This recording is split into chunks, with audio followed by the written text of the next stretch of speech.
जन्माद्यस्य यतोऽन्वयादितरतश्चार्थेष्वभिघ्नस्वराट् तेने ब्रह्महृदाय आदिकवे मुह्यन्ति यं सूरयः तेजो वारिवृतां यथा विनिमयो यत्र त्रिसर्गो मृषा धाम्ना स्वेन सदा निरस्तकुहकं सत्यं परं धीमहि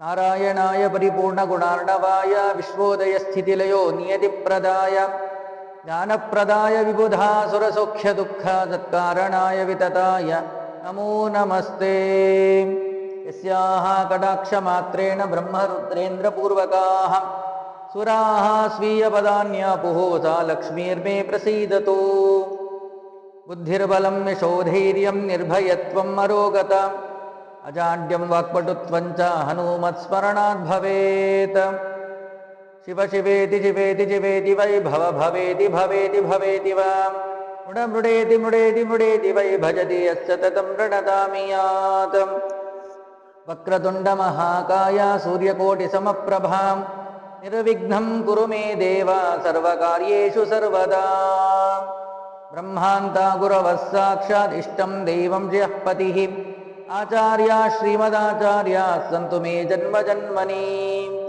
यस्य वाक्कामधेनुर्नः कामितार्थान् प्रयच्छति सेवे तं जययोगीन्द्रं कामबाणच्छिदं सदा अर्थिकल्पितकल्पोऽयं प्रत्यर्थिगजकेसरी व्यासतीर्थगुरुर्भूयात् अस्मदिष्टार्थसिद्धये तपो विद्याविरक्त्यादि सद्गुणो गाकरानहं वादिराजगुरून् वन्दे हयग्रीवदयाश्रयान् भक्तानां मानसां भोजा भानवे कामधेनवे नमतां कल्पतरवे जयीन्द्रगुरवे नमः पूज्याय राघवेन्द्राय सत्यधर्मरथाय च भजतां कल्पवृक्षाय नमतां कामधेनवे दुर्वादिध्वान्तरवये वैष्णवेन्दीवरेन्दवे श्रीराघवेन्द्रगुरवे नमो अत्यन्तदयालवे स्थापकाञ्जयतीर्थीय विद्यापीठस्य तापसान् सत्यप्रमोदतीर्थार्या नौमिन्याय सुधारतान् ऐरहं शुकवत्सम्यक् शिक्षितोऽस्मि कृपालुभिः श्रीमत्सत्यात्मतीर्थार्यान् वन्दे विद्यागुरून् मम आपादमौलिपर्यन्तं गुरूणाम् आकृतिं स्मरेत् येन विघ्नाः प्रणश्यन्ति सिद्ध्यन्ति च मनोरथाः स्वस्त्यस्तु अशेषसन्मङ्गलानि भवन्तु हरिः ओम् श्रीमद्भागवतं नाम पुराणं लोकविश्रुतं शृणुया श्रद्धया युक्तो मम ಸಂತೋಷಕಾರಣಂ ನಾವು ಭಗವಂತನ ಪ್ರೀತಿಗೋಸ್ಕರವಾಗಿಯೇ ಸರ್ವ ಕರ್ಮಗಳನ್ನು ಮಾಡುವುದು ಭಗವಂತ ಪ್ರೀತನಾಗಿ ಅವನ ಕೃಪಾದೃಷ್ಟಿ ನಮ್ಮ ಮೇಲೆ ಬಿತ್ತು ಅಂತಂದರೆ ನಮ್ಮ ಜೀವನ ಸಾರ್ಥಕವಾಗ್ತದೆ ಆ ಭಾಗವತ ಮಹಾತ್ಮೆಯಲ್ಲಿ ಹೇಳ್ತಾ ಇದ್ದಾರೆ ಯಾರು ಈ ಭಾಗವತವನ್ನ ಶ್ರೀಮದ್ ಭಾಗವತವನ್ನ ವೇದವ್ಯಾಸ ದೇವರು ರಚನೆ ಮಾಡಿದಂತಹ ಈ ಭಾಗವತವನ್ನ ಶ್ರದ್ಧೆಯಿಂದ ಶ್ರವಣವನ್ನು ಮಾಡ್ತಾರೋ ನೋಡಿ ಶೃಣುಯಾತ್ ಶ್ರದ್ಧೆಯಾಯುಕ್ತೋ ಕೇವಲ ಶ್ರವಣ ಮಾಡುವುದಲ್ಲ ಶ್ರದ್ಧೆಯಿಂದಾಗಿ ಯಾರು ಇದನ್ನು ಶ್ರವಣ ಮಾಡ್ತಾರೋ ನನ್ನ ಸಂತೋಷಕ್ಕೆ ಅವರು ಕಾರಣರಾಗ್ತಾರೆ ಅಂದರೆ ಏನು ನನ್ನ ಪ್ರೀತಿಗೆ ನನ್ನ ಅನುಗ್ರಹ ಎಂಬುದು ಸಂಪೂರ್ಣವಾಗಿ ಅವರ ಮೇಲೆ ಆಗುತ್ತೆ ಎಂಬುದಾಗಿ ಸ್ವಯಂ ಭಗವಂತನೇ ಹೇಳುವಂತಹ ಮಾತು ಹೀಗೇನೆ ಶ್ಲೋಕಾರ್ಧಂ ಶ್ಲೋಕಪಾದಂಬ ನಿತ್ಯಂ ಭಾಗವತೋದ್ಭವಂ ಪಡತೆ ಶೃಣುಯಾತ್ ಯಸ್ತು ಗೋಸಹಸ್ರ ಫಲಂ ಲಭೇತ್ ಒಂದು ಶ್ಲೋಕವನ್ನಾದರೂ ಕೂಡ ಅಥವಾ ಅರ್ಧ ಶ್ಲೋಕವನ್ನಾದರೂ ಕೂಡ ನಾವು ಭಾಗವತವನ್ನ ಶ್ರವಣವನ್ನು ಮಾಡಿದರೆ ಅಥವಾ ಪಠನವನ್ನು ಮಾಡಿದರೆ ಗೋಸಹಸ್ರ ಫಲಂ ಲಭೇತ್ 1000 ಗೋವುಗಳನ್ನು ದಾನ ಮಾಡಿದಂತಹ ಪುಣ್ಯ ಎಂಬುದು ಬರ್ತದೆ ಸಾಮಾನ್ಯವಾಗಿ ಗೋವಿನ ದಾನವೆಂಬುದು ಅತ್ಯಂತ ಅವಶ್ಯಕವಾದದ್ದು ಕೇವಲ ನಾವು ಈಗ ಜಗತ್ತಿನಲ್ಲಿ ನೋಡುವಂತಹದ್ದು ಯಾರಾದರೂ ಕಾಲವಾದರೆ ಅವರ ಉದ್ದೇಶಿಸಿ ಷಣ್ಮಾಸ 6ನೇ ತಿಂಗಳಿನಲ್ಲಿ ಈ ಗೋದಾನ ಮಾಡುವಂತಹ ಒಂದು ಕ್ರಮ ಸಂಪ್ರದಾಯವನ್ನು ನಾವು ನೋಡ್ಕೊಂಡು ಬಂದಿದ್ದೇವೆ 5 ಗೋದಾನವನ್ನು ಮಾಡಬೇಕಂತೆ ಮನುಷ್ಯ ಒಂದು ಏನು ಹೋಗುವಂಥ ಸಮಯದಲ್ಲಿ ಈ 6ನೇ ತಿಂಗಳಲ್ಲಿ ಮಾಡ್ತಾರಲ್ಲ ಅದಕ್ಕೆ ಪೂರ್ವದಲ್ಲೇನೆ ವ್ಯಕ್ತಿ ಮಾಡಿರ್ಬೇಕಂತೆ ಮರಣ ಸಮಯದಲ್ಲಿ ಆಗುವಂತಹ ದುಃಖಾದಿಗಳ ಪರಿಹಾರಕ್ಕೋಸ್ಕರವಾಗಿ ಗೋದಾನ ಮಾಡುವುದು ಒಂದು ಮತ್ತೊಂದು ಋಣಧೇನು ಅಂತ ಹೇಳಿ ಋಣಧೇನು ಅಂತಂದರೆ ಯಾರ ಹತ್ರ ನಾವು ಸಾಲ ಇಸ್ಕೊಂಡಿರ್ತೀವಿ, ಅದನ್ನು ಕೊಟ್ಟಿರೋದಿಲ್ಲ, ಅಥವಾ ಬಸ್ಸಲ್ಲಿ ಜೊತೆಗೆ ಹೋಗ್ತಾ ಇರ್ತೀವಿ, ಅವ್ರ ಜೊತೆ ಯಾರೇ ಇರ್ಬೋದು, ಸ್ನೇಹಿತರಿರ್ಬೋದು, ಯಾರಾದರೂ ಇರ್ಬೋದು, ಅವ್ರ ಜೊತೆಲಿ ಹೋಗುವಾಗ ನಮ್ಮ ಟಿಕೆಟಿನ ಒಂದು 10 ರೂಪಾಯಿನೋ ಅವ್ರು ತೆಗೆಸಿರ್ತಾರೆ. 10 ರೂಪಾಯಿ ಕೊಡು, ಚೇಂಜ್ ಇರಲ್ಲ, 10 ರೂಪಾಯಿ ಕೊಡು ಅಂತೇಳಿ ಅವನ ಹತ್ರ ಹೇಳಿರ್ತೀವಿ. ಆಮೇಲೆ ಕೊಡ್ತೀನಿ ಅಂತ ಒಂದು ಮಾತು ನಮ್ಮ ಬಾಯಿಂದ ಬಂದಿರ್ತದೆ. ಅದನ್ನು ತಿರುಗಿ ನಾವು ಕೊಡದೇ ಇದ್ದರೆ ಸಾಲಾಗಿ ಕುಳಿತಿರುತ್ತದೆ, ಋಣವಾಗಿ ಕುಳಿತಿರುತ್ತದೆ. ಎಷ್ಟು ದಿನ ಬಿಡ್ತೀವೋ ಅಷ್ಟು ದಿನ ಅವ ಋಣ ನಮ್ಮ ಮೇಲೆ ಇರ್ತದೆ. ನಮ್ಮ ಋಣ ಹೀಗಿರುತ್ತದೆ. ಹೀಗೆ ನಾವು ಎಲ್ಲವನ್ನೂ ಕೂಡ ನೀ ಕೊಡು ಅಂತಾರೆ ಡೈರೆಕ್ಟಾಗಿ ಹೇಳಬೇಕು, ಕೊಡದಿದ್ರೆ, ಅಥವಾ ತಿರುಗಿ ಮರಳಿ ಕೊಟ್ಟಾರ ಕೊಡಬೇಕು. ಅದೇನು 1 ರೂಪಾಯಿ ಅಲ್ಲ, 2 ರೂಪಾಯಿ ಅಲ್ಲ ಅಂತ ಹೇಳಿ ನಾವು ಅದನ್ನು ಸಂಕೋಚ ಮಾಡಿ ಬಿಟ್ಬಿಡ್ತೀವಿ. ಅದೇ ಒಂದು ದೋಷಕ್ಕೆ ಕಾರಣ ಅಂತ ಆಗ್ತದೆ. ಆ ರೀತಿಯಾಗಿ ಋಣವನ್ನು ಉಳಿಸ್ಕೊಂಡ್ರೆ, ಋಣದೇನುವನ್ನು ದಾನ ಮಾಡಿದರೆ ಆ ದೋಷ ಪರಿಹಾರ ಆಗ್ತದೆ. ಒಂದು ಗೋವಿನ ದಾನ ಮಾಡಿದಾಗ ಆ ದೋಷ ಪರಿಹಾರ ಆಗ್ತದೆ. ಅಷ್ಟು ದೊಡ್ಡದಾದಂಥ ದೋಷವಾಗಿ ಅದು ಮಾರ್ಪಡುತ್ತದೆ. ಅದು ರೂಪಾಯಿ, ಎಷ್ಟು ರೂಪಾಯಿ ಎನ್ನುವುದು ಲೆಕ್ಕ ಬರುವುದಿಲ್ಲ, ಋಣ ಎಂಬುದು ಮಾತ್ರ ಅಲ್ಲಿ ಲೆಕ್ಕ ಬರ್ತದೆ. ಹೀಗೆ ಮತ್ತೊಂದು ಪತಿಯ ಸುಖವಾದ ಜೀವನವನ್ನು ನಡೆಯುವುದಕ್ಕೋಸ್ಕರವಾಗಿ, ವೈತರಣಿ ದಾಟುವುದಕ್ಕೋಸ್ಕರವಾಗಿ ಒಂದು, ಮೋಕ್ಷಕ್ಕೋಸ್ಕರವಾಗಿ ಒಂದು, ಹೀಗೆ 5 ಋಣದೇನುವನ್ನು ಕೊಟ್ಟು 5 ರೀತಿಯಾದಂತಹ ಗೋವಿನ ದಾನವನ್ನು ಮಾಡಬೇಕು. ಆದರೆ ಈ ಶ್ಲೋಕದ ಅರ್ಧವನ್ನು, ಭಾಗವತದ ಅರ್ಧ ಶ್ಲೋಕವನ್ನು ಶ್ರವಣ ಮಾಡಿದರೆ ಸಾಕು 1000 ಗೋವುಗಳನ್ನು ದಾನ ಮಾಡಿದಂತಹ ಪುಣ್ಯ ಎಂಬುದು ಬರ್ತದೆ.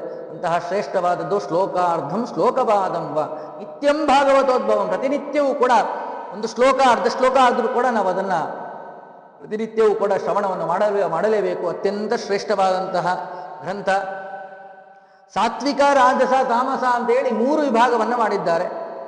ವೇದವ್ಯಾಸ ದೇವರು ಮಾಡಿದಂತಹ ಪುರಾಣಗಳಲ್ಲಿ 18 ಪುರಾಣಗಳನ್ನು ಅವರು ಮಾಡಿರುವುದು. ಅದರಲ್ಲಿ 6, 6, 6 ಅಂತ ಹೇಳಿ ವಿಭಾಗವನ್ನು ಮಾಡಿ, ಸಾತ್ವಿಕ 6, ರಾಜಸ 6, ತಾಮಸ 6 ಅಂತ ಹೇಳಿ ವಿಭಾಗವನ್ನು ಮಾಡಿದ್ದಾರೆ. ಅದರಲ್ಲಿ ಸಾತ್ವಿಕ ಪುರಾಣದಲ್ಲಿ ಒಂದು ಈ ಯಾವ ಶ್ರೀಮದ್ ಭಾಗವತ ಅತ್ಯಂತ ಶ್ರೇಷ್ಠವಾದಂತಹ ಗ್ರಂಥ. ಇದರ ಶ್ರವಣಾದಿಗಳನ್ನು ಅನೇಕ ರೀತಿಯಾದಂಥ ಫಲಗಳನ್ನು ಕೂಡ ತಿಳಿಸಿದ್ದಾರೆ. ಎಚ್ಚಂತಿ ವೈಷ್ಣವೇ ಭಕ್ತ್ಯ ಶಾಸ್ತ್ರಂ ಭಾಗವತಂ ಹೀಯೇ ಕಲ್ಪಕೋಟಿ ಸಹಸ್ರಾಣಿ ಮಮ ಲೋಕೆ ವಸಂತಿತೆ. ಯಾರು ಇದನ್ನ ಭಕ್ತಿಯಿಂದ ಶ್ರವಣಾದಿಗಳನ್ನು ಮಾಡಿ ಅದನ್ನು ಚಿಂತನೆಯನ್ನು ಮಾಡಿ ಜೀವನದಲ್ಲಿ ಅಳವಡಿಸ್ಕೊಂತಾರೋ, ಕಲ್ಪಕೋಟಿ ವರ್ಷಗಳ ಪರ್ಯಂತರವಾಗಿ, ಕಲ್ಪಕೋಟಿ ಸಹಸ್ರಾಣಿ ಅಷ್ಟು ವರ್ಷಗಳ ಪರ್ಯಂತರವಾಗಿ ಭಗವಂತನ ಸನ್ನಿಧಾನದಲ್ಲಿ ನಾವು ಇರ್ತೀವಂತೆ. ಅದಕ್ಕಿಂತ ದೊಡ್ಡದಾದಂಥ ಸೌಭಾಗ್ಯ ಬೇರೆ ಇಲ್ಲೇ ಇಲ್ಲ. ನನ್ನ ಸನ್ನಿಧಾನದಲ್ಲಿ, ದೇವರ ಸನ್ನಿಧಾನದಲ್ಲಿ ಇರೋದು ಅಂದರೆ ಮೋಕ್ಷ ಅಂತಲೇ ಅರ್ಥ. ಅಂತಹ ಮೋಕ್ಷ ಪ್ರಧಾನವಾದಂತಹ ಫಲ ಎಂಬುದು ಸಿಗ್ತದೆ. ಅಂತಹ ಶ್ರೇಷ್ಠವಾದಂತಹ ಫಲ ಭಗವಂತನ ಅನುಗ್ರಹವೇ ಪ್ರಧಾನವಾದದ್ದು. ಇಲ್ಲಿ ನಾವು ಶ್ರವಣ ಮಾಡುವುದರಿಂದ ಏನು ಪ್ರಧಾನವಾಗಿ ಕೇಳಬೇಕಾಗಿರೋದು ಅಂದರೆ ಜ್ಞಾನ, ಭಕ್ತಿ, ವೈರಾಗ್ಯ. ಇದನ್ನು ಮಾತ್ರ ಕೇಳಬೇಕು. ನಮ್ಮ ಅಪೇಕ್ಷೆಗಳು ತುಂಬ ಇದ್ರೂ ಕೂಡ ಆ ಭಗವಂತನೇ ನಾವು ಕೇಳುವುದನ್ನು ಕೇಳಬೇಕು. ಅವರು ಕೊಡೋನು ಎಲ್ಲವನ್ನೂ ಕೂಡ ಕೊಡ್ತಾನೆ. ಕೊಡುವುದಕ್ಕೆ ಅವನು ಸಮರ್ಥನಾಗಿರುವುದರಿಂದಾಗಿ ಅವನು ನಮಗೆ ಏನು ಅಪೇಕ್ಷಿತವಾಗಿದೆಯೋ ಅದೆಲ್ಲವನ್ನೂ ಕೂಡ ಕೊಟ್ಟು ಅನುಗ್ರಹವನ್ನು ಮಾಡ್ತಾನೆ. ಅಂತಹ ಶ್ರೇಷ್ಠವಾದದ್ದು 12 ಸ್ಕಂದಗಳಿಂದ ಕೂಡಿದ್ದು. ಇದರಲ್ಲಿ ಪ್ರತಿಯೊಂದು ಸ್ಕಂದಕ್ಕೂ ಕೂಡ ಒಂದೊಂದು ಮಹಾತ್ಮ್ಯವನ್ನೇ ಹೇಳ್ಕೊಂಡು ಹೋಗಿದ್ದಾರೆ. ಪ್ರಥಮ ಸ್ಕಂದಕ್ಕೆ ಏನು, ಪ್ರಥಮ ಸ್ಕಂದದ ಶ್ರವಣ ಮಾಡುವುದರಿಂದ ಏನು ಫಲ, 2ನೇ ಸ್ಕಂದವನ್ನು ಶ್ರವಣ ಮಾಡುವುದರಿಂದ ಏನು ಫಲ ಅಂತ, ಹೀಗೆ ಪ್ರತಿಯೊಂದು ಸ್ಕಂದಕ್ಕೂ ಕೂಡ ಅದರ ಫಲವನ್ನು ಹೇಳ್ಕೊಂಡು ಹೋಗಿದ್ದಾರೆ. ಅವಂತಿ ಅಂತ ಒಂದು ನಗರ, ಅವಂತಿ ನಗರದಲ್ಲಿ ಶ್ರೀಕರ ಅಂತ ಹೇಳಿ ಒಬ್ಬ ರಾಜ ಇದ್ದ. ಆ ಶ್ರೀಕರ ರಾಜ, ಅವನಿಗೆ 2 ಹೆಂಡತಿಯರು, ಕೇಸರಿಣಿ ಮತ್ತು ಅಜ ಅಂತ ಹೇಳಿ 2 ಅವನಿಗೆ ಹೆಂಡತಿಯರಿದ್ರು. ಹೀಗೇನೆ ಜೀವನ ನಡೀತಾ ಇದೆ. ಆ ಕೇಸರಿಯ ಮಗನಿಗೆ, ಕೇಸರಿಣಿ ಅಂತ ಏನಿದ್ದಾಳೋ ಅವನಿಗೆ ರಾಜ್ಯವನ್ನ ನೆಕ್ಸ್ಟ್ ಮುಂದೆ ಕೊಟ್ಟ ಶ್ರೀಕರ ರಾಜ. ಇದರಿಂದ ಈ ಅಜ ಎಂಬ ಹೆಂಡತಿಗೆ ಬಹಳ ದುಃಖ ಆಯಿತು. ನನ್ನ ಮಗನಿಗೆ ಕೊಟ್ಟಿಲ್ಲಲ್ಲ ಅಂತ ಹೇಳಿ ಅವಳು ತನ್ನ ಗಂಡನನ್ನು ಬಿಟ್ಟು ಹೋಗ್ಬಿಡ್ತಾಳೆ. ಬಿಟ್ಟು ಹೋಗೋದಷ್ಟೇ ಅಲ್ಲ, ಬಿಟ್ಟು ಹೋಗಿ ಮತ್ತೊಬ್ಬ ಯಾರೋ ವ್ಯಾಪಾರಿಯನ್ನ ಮದುವೆ ಆಗ್ತಾಳೆ. ಮದುವೆಯಾಗಿ ಅಲ್ಲಿ ಜೀವನವನ್ನು ಮಾಡ್ತಾ ಇರ್ತಾಳೆ. ಇತ್ತ ಕಡೆಯಲ್ಲಿ ರಾಜ ಕಾಲಾಂತರದಿಂದ ರಾಜ ಮರಣ ಹೊಂದಿದ. ನಂತರದಲ್ಲಿ ಕೇಸರಿಣಿ, ಕೊನೆಯಲ್ಲಿ ಆ ಶ್ರೀಕರ ಎಂಬುವವನು ರಾಜನು ಕೂಡ ಮರಣ ಹೊಂದಿದ್ದ. ಯುವರಾಜ ಯಾರಾಗಿದ್ನೋ ಅವನು. ನಂತರ ಯಾರು ಆ ಅಜ ಎಂಬುವಳ ಮಗ ಇದ್ದನೋ ಅವನಿಗೆ ರಾಜ್ಯ ಸಿಕ್ಕಿತ್ತು. ಅವನೇ ರಾಜ್ಯವನ್ನು ಆಳ್ತಾ ಇದ್ದ. ಹೀಗಿರುವಾಗ ಒಮ್ಮೆ ಏನಾಗಿದೆ, ಇತ್ತ ಕಡೆಯಲ್ಲಿ ಇವರ ಮನೆಯಲ್ಲೂ ಕೂಡ ಆ ವ್ಯಾಪಾರಿಯನ್ನ ಏನು ಮದುವೆ ಆಗಿದ್ನೋ ಅವನು ಕೂಡ ಮರಣವನ್ನು ಹೊಂದ್ಬಿಟ್ಟ. ಅವಳಿಗೆ ದಿಕ್ಕೇ ತೋಚದಂಗಾಯಿತು, ಏನು ಮಾಡಬೇಕು ಅಂತ ಗೊತ್ತಾಗ್ತಾ ಇಲ್ಲ. ಅಂತಹ ಸಂದರ್ಭದಲ್ಲಿ ಅವಳು ನನ್ನ ಜೀವನ ಉಪಾಯಕ್ಕೆ, ಹೊಟ್ಟೆಗೆ ಏನಾರು ಬೇಕಲ್ಲ, ಆಹಾರಕ್ಕೆ ಏನಾರು ಕೆಲಸ ಮಾಡಬೇಕಲ್ಲ, ಏನು ಮಾಡೋ ಒಂದು ವಿಚಾರ ಮಾಡಿ ನರ್ತನೆಯನ್ನು ಕಲ್ತಿದ್ದಾಳೆ. ನರ್ತನೆ ಮಾಡುವುದನ್ನು ಚೆನ್ನಾಗಿ ಕಲಿತು ನರ್ತನೆ ಮಾಡುವುದು ಪ್ರಾರಂಭ ಮಾಡಿದ್ದಾಳೆ. ಇದು ಬಹಳ ವರ್ಷಗಳಾಗಿತ್ತು. ಹೀಗೇನೆ ಮುಖದ ಪರಿಚಯವೂ ಕೂಡ ಇಲ್ಲದೆ ಇರುವಂಥ ಪರಿಸ್ಥಿತಿ ಬಂದುಕೊಳ್ತಿತ್ತು. ಅವರಿಬ್ಬರು ಸಣ್ಣ ಮಕ್ಕಳಿದ್ದಾಗೇನೆ, ಸ್ವಲ್ಪ ಸಣ್ಣ ವಯಸ್ಸಿದ್ದಾಗೇನೆ ಇವಳು ಮನೆ ಬಿಟ್ಟು ಹೋಗಿದ್ಲು. ಹೀಗೆ ಕಡೆಯಲ್ಲಿ ಎಷ್ಟೋ ವರ್ಷಗಳಾಗಿದೆ. ನಂತರದಲ್ಲಿ ಇವಳು ನರ್ತನೆ ಮಾಡ್ತಾ ಇದ್ದಾಳೆ. ಒಂದು ಸಂದರ್ಭದಲ್ಲಿ ಇವನು ಹೇಗೋ ಯಾವ ಅಜನ ಮಗ ರಾಜನಾಗಿದ್ದಾನೆ, ಅವನು ಮತ್ತೊಂದು ಪ್ರದೇಶಕ್ಕೆ ಹೋಗಿದ್ದಾನೆ. ಅಲ್ಲಿ ಇವಳು ನರ್ತನೆ ಮಾಡಿದ್ದಾಳೆ. ನರ್ತನೆಯನ್ನು ನೋಡಿದ್ದಾನೆ, ಅವಳ ಮೇಲೆ ಬಹಳ ಸಂತೋಷ ಆಗಿದೆ, ಕಾಮೋದ್ರೇಕ ಆಗಿದೆ. ಇಬ್ಬರೂ ಕೂಡ ಸಂಘವನ್ನು ಮಾಡಿಬಿಟ್ಟಿದ್ದಾರೆ. ತಾಯಿ ಮಗ ಎಂಬುವಂತಹ ಜ್ಞಾನವಿಲ್ಲ. ಯಾವ ನರ್ತಕಿ ಅಂತ ಸಾಮಾನ್ಯವಾಗಿ ತಿಳ್ಕೊಂಡು ಅವನ ಜೊತೆಯಲ್ಲಿ ಸಂಘವನ್ನ ಅವನು ಮಾಡಿದ್ದಾನೆ. ನೋಡಿ, ತಾಯಿಯ ಜೊತೆ ಮಾಡಿದ ಸಂಘವನ್ನು ಮಾಡಿದ್ದರ ಪಾಪ ಅವನಿಗೆ ದೊಡ್ಡದಾಗಿ ಬಂದಿದೆ.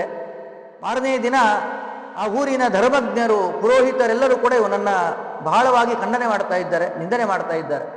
ಬಹಳ ದೊಡ್ಡದಾದ ತಪ್ಪನ್ನು ಮಾಡಿದ್ದೀಯಾ ನೀನು ಅಂತ.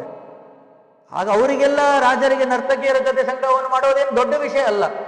ಸಾಮಾನ್ಯವಾಗಿ ಎಷ್ಟೋ ಜನರ ಜೊತೆ ಅವರಿಗೆ ಆ ನರ್ತಕಿಯರ ಜೊತೆಯಲ್ಲ ಸಂಘವನ್ನು ಮಾಡ್ತಾ ಇದ್ರು. ಅದೇ ರೀತಿಯಾಗಿ ಇವನು ಮಾಡಿದ್ದೇನೆ, ಏನು ವಿಶೇಷ ಅಂತ ಹೇಳಿ ಅವನು ಕೇಳ್ತಾನೆ. ಆಗ ಹೇಳ್ತಾನೆ, ನಾನು ಅದನ್ನು ಬಾಯಿ ಬಿಟ್ಟು ಕೂಡ ನಾವು ಹೇಳೋದಿಲ್ಲ ಅಂತ ಆ ಜ್ಞಾನಿಗಳು ಹೇಳ್ತಾರೆ, ಧರ್ಮಜ್ಞರು.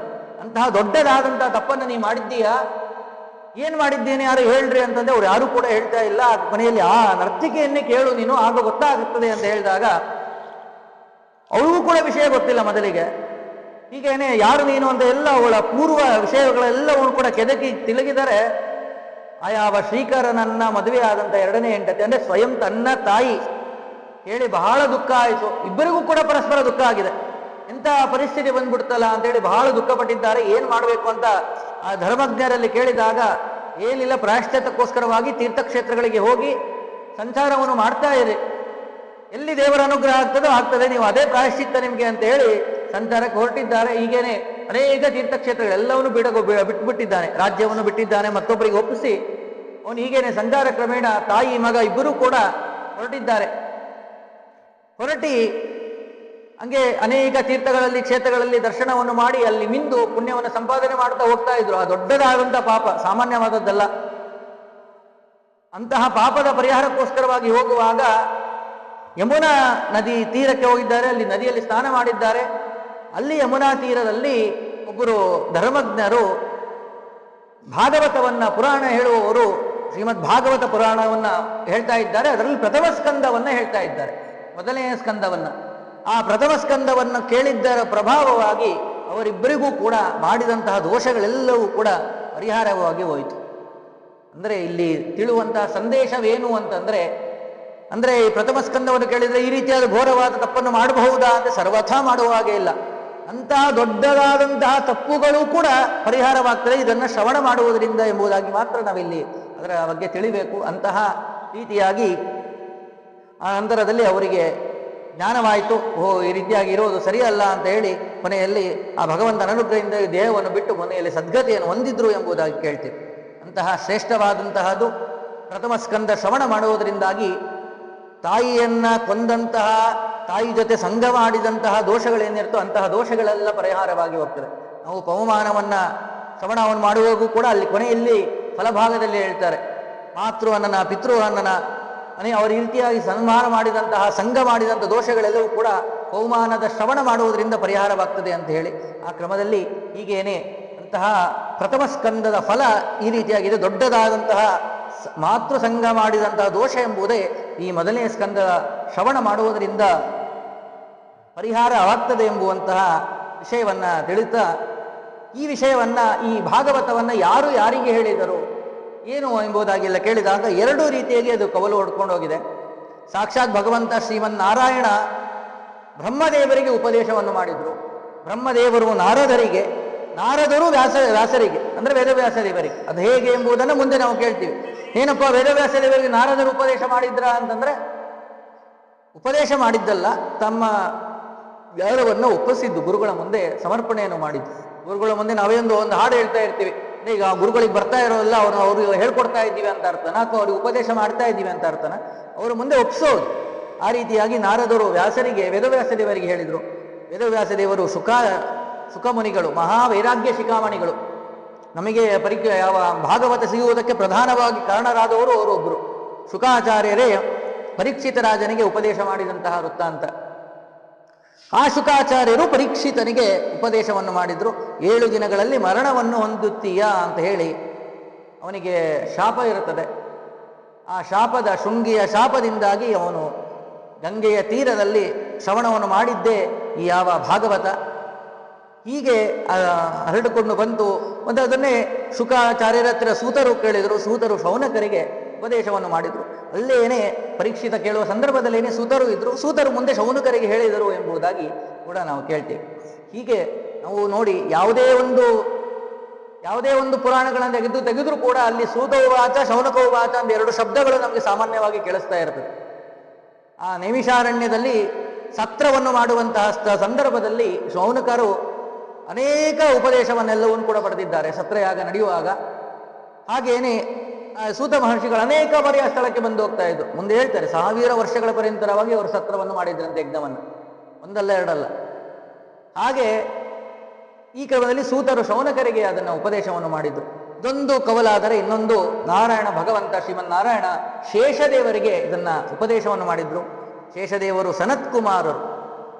ಸನತ್ಕುಮಾರರಿಗೆ ಸಾಂಖ್ಯಾಯನರಿಗೆ, ಸಾಂಖ್ಯಾಯನರು ಪರಾಶರರಿಗೆ, ಪರಾಶರರು ಮೈತ್ರೇಯರಿಗೆ, ಮೈತ್ರೇಯರು ವಿದುರರಿಗೆ. ಹೀಗೆ 2 ಕ್ರಮದಲ್ಲಿ ಈ ಯಾವ ಭಾಗವತ ಶ್ರವಣದ ಕ್ರಮದಲ್ಲಿ ನಮಗೆ ಬಂದಿದೆ. ಅಂತಹ ಶ್ರೇಷ್ಠವಾದಂತಹ ಅದು ಭಗವಂತನನ್ನ ಚಿಂತನೆ ಮಾಡಿ ತಿಳಿಸಿಕೊಡುವಂತಹ, ಭಗವದ್ಭಕ್ತಿ ಉದ್ರೇಕ ಮಾಡುವಂತಹ ವಿಶಿಷ್ಟವಾದಂತಹ ಗ್ರಂಥ. ಇದರ ಮಹಿಮೆಯನ್ನು ಕೂಡ ಹೇಳ್ತಾರೆ. ಒಂದು ಸಂದರ್ಭದಲ್ಲಿ ದೇವತೆಗಳು ಯಾವ ಪ್ರಸಿದ್ಧವಾದಂತಹ ಅಮೃತ ಸಮುದ್ರ ಮಥನವನ್ನು ಸುಲಭವಾಗಿ ಬಂದದ್ದಲ್ಲ, ಬಹಳವಾಗಿ ಪ್ರಯತ್ನವನ್ನು ಪಟ್ಟಿದ್ದಾರೆ. ಭಗವಂತನ ಅನುಗ್ರಹ ಜೊತೆಯಲ್ಲಿ ದೇವದಾನವರ ಯುದ್ಧದ ಮಥನ, ಇಬ್ಬರು ಸೇರಿ ಮಥನವನ್ನು ಮಾಡಿದಾಗ ಪ್ರಾಪ್ತಿಯಾದದ್ದು ಕೇವಲ ಭಗವಂತನ ಅನುಗ್ರಹದಿಂದ, ಮೌನಿ ರೂಪಿ ಭಗವಂತನ ಅನುಗ್ರಹದಿಂದ ಅಂತಹ ಅಮೃತವನ್ನು ತೆಗೆದುಕೊಂಡು ಬಂದು ಕೊಡುವುದಕ್ಕೆ ಬಂದಿದ್ದಾರೆ. ಶುಕಾಚಾರ್ಯರೇ ಇದನ್ನು ತೆಗೆದುಕೊಳ್ಳಿ, ಶ್ರೀಮದ್ ಭಾಗವತ ಎಂಬ ಅಮೃತವನ್ನು ನಮಗೆ ಕೊಡಿ ಎಂಬುದಾಗಿ ಹೇಳ್ತಾ ಇದ್ದಾರೆ.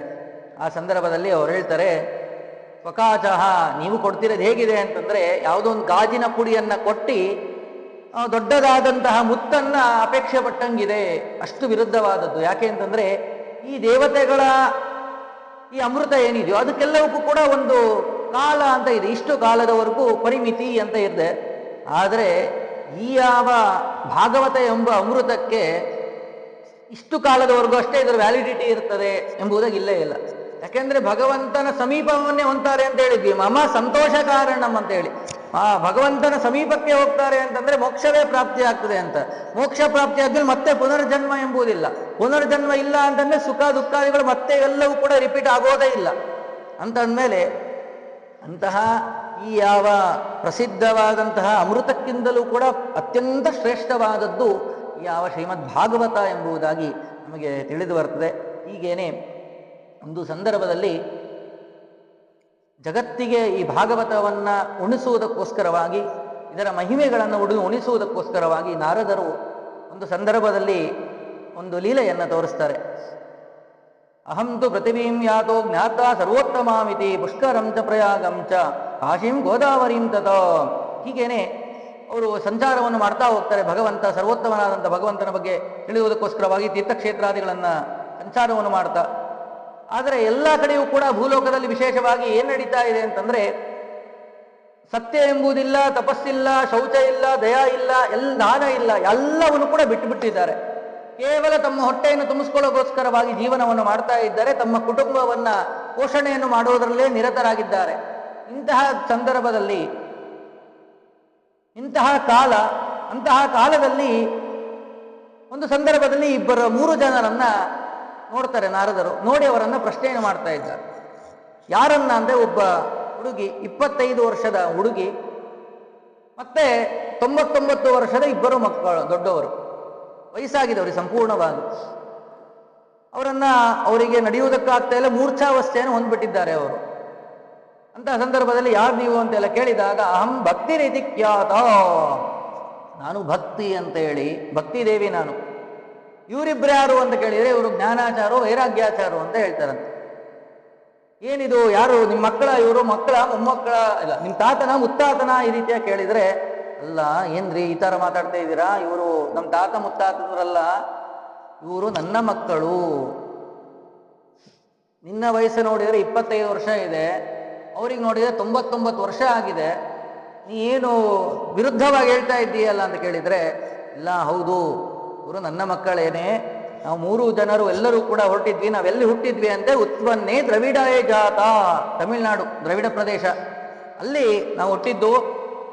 ನಂತರದಲ್ಲಿ ಎಲ್ಲಿ ಬೆಳೆದಿದ್ದು ಈ ಜ್ಞಾನ ಭಕ್ತಿ ವೈರಾಗ್ಯ 3 ಕೂಡ. ಅದನ್ನು ಒಬ್ಬ ಪುರುಷ ಸ್ತ್ರೀಯರ ರೀತಿಯಾಗಿ ನಮಗದನ್ನು ತಿಳಿಸ್ತಾ ಇದ್ದಾರೆ.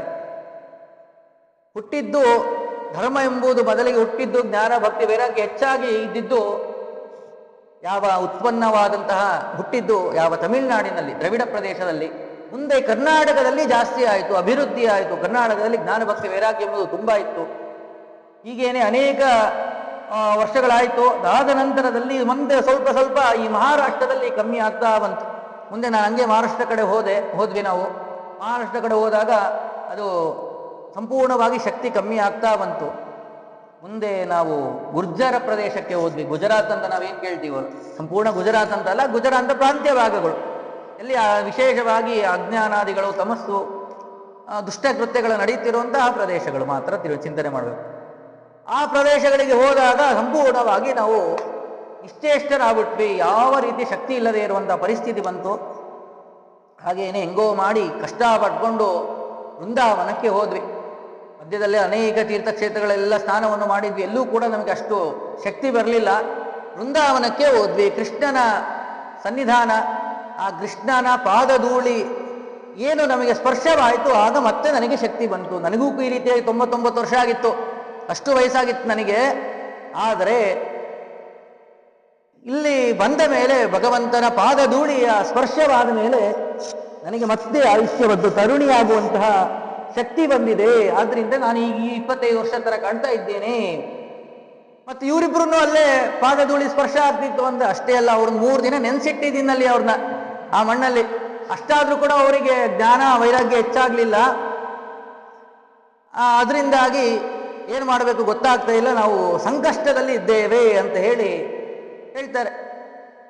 ಆಗ ಸರಿ ನೀವೇ ಮತ್ತೆ ಏನು ಮಾಡಬೇಕು ಅಂತ ಕೇಳಿದ್ರೆ, ನೀವೇ ಗತಿ, ನಮಗೇನು ಗತಿ ಇಲ್ಲ, ಅನ್ಯಥಾ ಶರಣಂ ನಾಸ್ತಿ ತ್ವಮೇವ ಶರಣಂ ಮಮ, ನೀವೇ ನಮಗೇನಾದರೂ ಉಪಾಯವನ್ನು ಮಾಡಬೇಕು, ಉಪಾಯವನ್ನು ತಿಳಿಸಬೇಕು ಅಂತ ಕೇಳಿದಾಗ ಅವರು ಅನೇಕ ಉಪದೇಶವನ್ನೆಲ್ಲವನ್ನು ಮಾಡಿದ್ದಾರೆ. ವೇದವನ್ನೆಲ್ಲ ಪಠನವನ್ನು ಮಾಡಿದ್ದಾರೆ, ಮಹಾಭಾರತವನ್ನು ಪಠನೆ ಮಾಡಿದ್ದಾರೆ, 17 ಪುರಾಣವನ್ನು ಪಠನೆಯನ್ನು ಮಾಡಿದ್ದಾರೆ. ಎಲ್ಲವನ್ನೂ ಅವ್ರ ಮುಂದೆ ಹೇಳಿದ್ದಾರೆ. ಏನಾದರೂ ಕೂಡ ಸ್ವಲ್ಪ ಎದ್ದೇಳಬೇಕು ಮತ್ತೆ ಬೀಳಬೇಕು. ಏನು ಅಂದರೆ ಇದರ ಅರ್ಥ ಏನು, ಸಾರಾಂಶ ಏನು ಇದರ ಅರ್ಥ ಅಂದರೆ, ಜ್ಞಾನ ವೈರಾಗ್ಯ ಭಕ್ತಿ ಎಂಬುದು ಸಾಮಾನ್ಯವಾಗಿ ಮನುಷ್ಯ ಮಾಡ್ತಾನೆ. ಆದರೆ ಜ್ಞಾನವನ್ನು ಅಪೇಕ್ಷೆ ಪಡ್ತಾ ಇಲ್ಲ, ಜ್ಞಾನದ ಅವಶ್ಯಕತೆ ಇಲ್ಲೇ ಇಲ್ಲ. ವೈರಾಗ್ಯವಂತೂ ಮಾಡ್ತಾನೇ ಇಲ್ಲ. ಉಪವಾಸಾದಿಗಳು ಯಾವುದೂ ಕೂಡ ಇಲ್ಲ, ಎಲ್ಲವನ್ನು ಕೂಡ ಬಿಟ್ಟು ಕೂತಿದ್ದಾನೆ. ಎಲ್ಲ ಕಡೆಯೂ ಕೂಡ ಅದೇ ನಡೀತಾ ಇದ್ರೆ, ಭಕ್ತಿ ಮಾತ್ರ ಆ ಕಡೆ ಈ ಕಡೆ ಸ್ವಲ್ಪ ಸ್ವಲ್ಪ ಇರ್ತಾ ಇರೋದ್ರಿಂದಾಗಿ ನನಗೆ ಶಕ್ತಿ ಉಳಿದಿದೆ ಎಂಬುದಾಗಿ ಇದರ ವಿಷಯ.